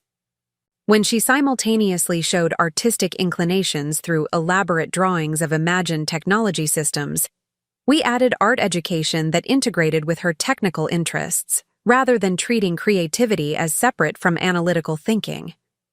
"She's developing a synthesis of our different strengths," Jack observed, as we watched Eliza present her kindergarten science project, an imaginative but surprisingly sophisticated model of electronic security systems for animals to protect their habitats. "The technical precision comes from you, but there's a creative approach to problem-solving that I recognize from my Better Business innovations." These shared observations about our daughter's development gradually transformed the emotional landscape between us, not toward reconciliation or romantic reconnection, but toward something equally valuable: genuine appreciation for the complementary contributions we each made to Eliza's life. The recognition that both Taylor and Wilson influences, when properly balanced and bounded, enriched her experience rather than creating conflict. This evolution enabled pragmatic cooperation in areas that would have once generated tension. When Secure Frame's rapid Asian expansion required my extended presence in Singapore for 3 months, Jack adjusted his schedule to maintain stability for Eliza, temporarily moving into the guest suite of my Chicago penthouse rather than disrupting her routine with location changes. "It makes more practical sense than shuttling her between households during an already transitional time," he explained when proposing the arrangement. "She keeps her familiar environment and schedule while you're establishing the international operations. We can manage the adult awkwardness for the sake of her stability." The temporary household merger demonstrated how completely our priorities had shifted from power struggles to functional co-parenting. Jack respected my home's established routines, maintained appropriate boundaries within the shared space, and coordinated with the security team that still provided modified protection for our family. When I returned from Singapore, he transitioned back to his separate residence without drama, having established a successful precedent for flexible arrangements during future international work requirements. This practical cooperation extended to navigating the complexities of our evolving personal lives. When Jack began dating Caroline Hansen, an environmental attorney he had met through his venture fund's sustainability initiatives, we established transparent communication about how and when to introduce her to Eliza's life. "I'd like to wait until we've been together 6 months before any introduction," Jack proposed during a co-parenting discussion, "and then start with casual group activities rather than presenting her as a significant figure immediately." His thoughtful approach acknowledged both Eliza's need for relationship stability and my reasonable concerns about new influences in her life. When the introduction eventually occurred, a casual afternoon at the Lincoln Park Conservatory where Eliza could interact naturally without forced intimacy, I appreciated Jack's patience in building this new relationship layer mindfully rather than rushing integration. My own personal life had evolved more slowly, with professional commitments and Eliza's needs taking priority during the initial post-divorce years. When I eventually began dating Daniel Chen, a cybersecurity ethics professor whose work intersected with Secure Frame's government contracts, I applied the same measured approach to integrating him into Eliza's world. "She has a strong relationship with her father," I explained to Daniel when discussing timing. "Any new significant relationship needs to supplement rather than compete with that connection." Daniel's understanding of these boundaries reflected the values alignment that had attracted me to him initially. Unlike Jack, who had needed to evolve beyond Taylor family expectations, Daniel came from a background that already prioritized collaborative family models and respected children's autonomy within appropriate developmental frameworks. Blended. "Family dynamics require patience and intentionality," he observed after meeting Eliza for the first time during a museum outing. "Especially with a child as perceptive as your daughter. She's evaluating me quite thoroughly for compatibility with her existing family system." This accurate assessment of Eliza's processing demonstrated why he eventually integrated successfully into our lives. Rather than attempting to establish authority or impose connection, he earned her trust gradually through consistent respect for established boundaries and genuine interest in her developing perspectives. The evolution of these new relationship dynamics coincided with significant professional transitions. As Secure Frame completed its 5th consecutive year of double-digit growth, the board proposed a corporate restructuring that would allow me to focus on strategic innovation while delegating operational management to our exceptionally capable executive team. "You've built something revolutionary," noted Amara Johnson, who had transitioned from the Wilson Foundation to Secure Frame's board of directors. "The next phase requires institutionalizing your vision beyond your personal leadership. This restructuring creates sustainability while freeing you to focus on next horizon innovation and policy impact." The transition to executive chairwoman meant reduced day-to-day operational responsibilities while maintaining strategic direction and external relationship management. The shift created space for expanded foundation work addressing systemic barriers for women in technology leadership, particularly focusing on the challenges facing working mothers in executive roles. This professional evolution paralleled Eliza's development as she completed kindergarten and entered 1st grade. At 6, she demonstrated remarkable integration of technical aptitude and creative thinking, designing simple applications with the child-friendly coding program Jack had introduced, while simultaneously creating elaborate illustrated stories about the characters in her virtual worlds. "She's developing her own unique synthesis," observed her 1st-grade teacher during a parent conference. "I've never seen a child so seamlessly blend computational thinking with narrative creativity. She doesn't see technology and imagination as separate domains." This integration reflected the balanced influences in her life: technical precision from my example, creative approach to relationships from Jack, ethical considerations from Daniel's influence, and growing self-determination as her own person independent from any of our expectations. The daughter we had once feared would become a battleground between competing family visions was instead developing a truly original identity that incorporated multiple positive influences while remaining distinctly herself. On the evening of her 6th birthday, 4 years after the baby shower confrontation that had changed everything, I found a moment of quiet reflection on the balcony of our home while celebration continued inside. Eliza was engaged in animated conversation with both her fathers, Jack showing her how to use the advanced microscope they had given her as a joint gift, while Daniel helped her document observations in the lab journal he had created for her growing collection of specimens. Catherine and George observed this interaction from across the room, their presence now a managed part of family celebrations, rather than a source of tension.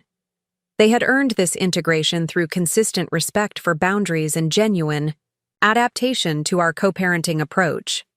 While our history could never be erased, we had collectively created a functional ecosystem around Eliza that prioritized her well-being over power dynamics.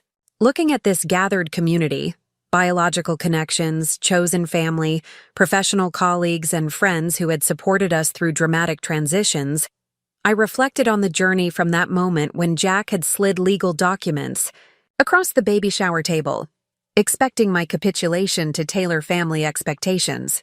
The security team that had changed everything that day had created space for this entirely different future to emerge. The pen had felt so heavy in my hand that day, weighted with implications of surrender and constraint. By refusing to sign, by walking away and implementing my carefully prepared counter-strategy, I had not only preserved my company and autonomy, but created possibility for this unexpected evolution. Not reconciliation or forgiveness necessarily, but something equally valuable. A collaborative approach to raising our daughter that incorporated the best elements each of us could contribute while respecting essential boundaries. Eclipse security. Still maintained modified protection protocols for our family. The visible presence reduced but background vigilance continuing as appropriate for a high-profile technology executive. Rohan had transitioned from crisis security provider to trusted advisor, his firm now handling protection for the entire Secure Frame executive team and implementing specialized protocols for the female founders supported by our innovation fund. The best security is the kind that enables rather than restricts, Rohan had observed during our most recent review. We've evolved from crisis management to creating protected space for positive development. That's the measure of successful security strategy. This evolution from crisis to stability characterized every aspect of the journey since that confrontational baby shower. The security team had indeed changed everything, not by maintaining permanent crisis posture, but by creating safe space for genuine transformation. What had begun as protection against active threats had evolved into structures supporting growth, development, and unexpected collaboration. As I rejoined the birthday celebration, Eliza rushed over to show me a specimen she had discovered in the garden, an unusual butterfly with asymmetrical wing patterns that had captured her scientific curiosity. Her detailed observations and thoughtful questions reflected the confident, inquisitive person she was becoming, shaped by the diverse influences in her life, but fundamentally self-directed in her exploration. "Mom, look what I found," she exclaimed, carefully holding the container where she had temporarily placed the butterfly for observation before release. "It's not in any of my books. Daniel thinks it might be a rare mutation. Jack says we should document it properly and send the information to the conservatory scientists." In her excited voice, I heard the future, not just her development, but the continuation of a fundamental shift in how family, work, and personal autonomy could be integrated rather than positioned as competing forces. The security team had changed everything that day at the baby shower, creating protected space for this new reality to emerge from confrontation. The butterfly spread its asymmetrical wings within the observation container, preparing for release back into the garden. Eliza had already documented its unique characteristics, capturing both scientific data and artistic rendering of its unusual patterns. She understood instinctively that observation need not mean captivity, that the appropriate response to discovering something remarkable was to study it respectfully before allowing its continued freedom. "Ready to release it?" I asked, watching. Her face light up with anticipation. "Yes," she nodded decisively. "I've learned what I needed to know. Now it should be free to go wherever it wants." Together we stepped onto the balcony, opening the container to allow the butterfly's departure. It hesitated briefly on Eliza's finger before taking flight, its unusual wings carrying it upward into possibilities neither of us could predict. Up next, you've got 2 more standout stories right on your screen. If this one hit the mark, you won't want to pass these up. Just click and check them out.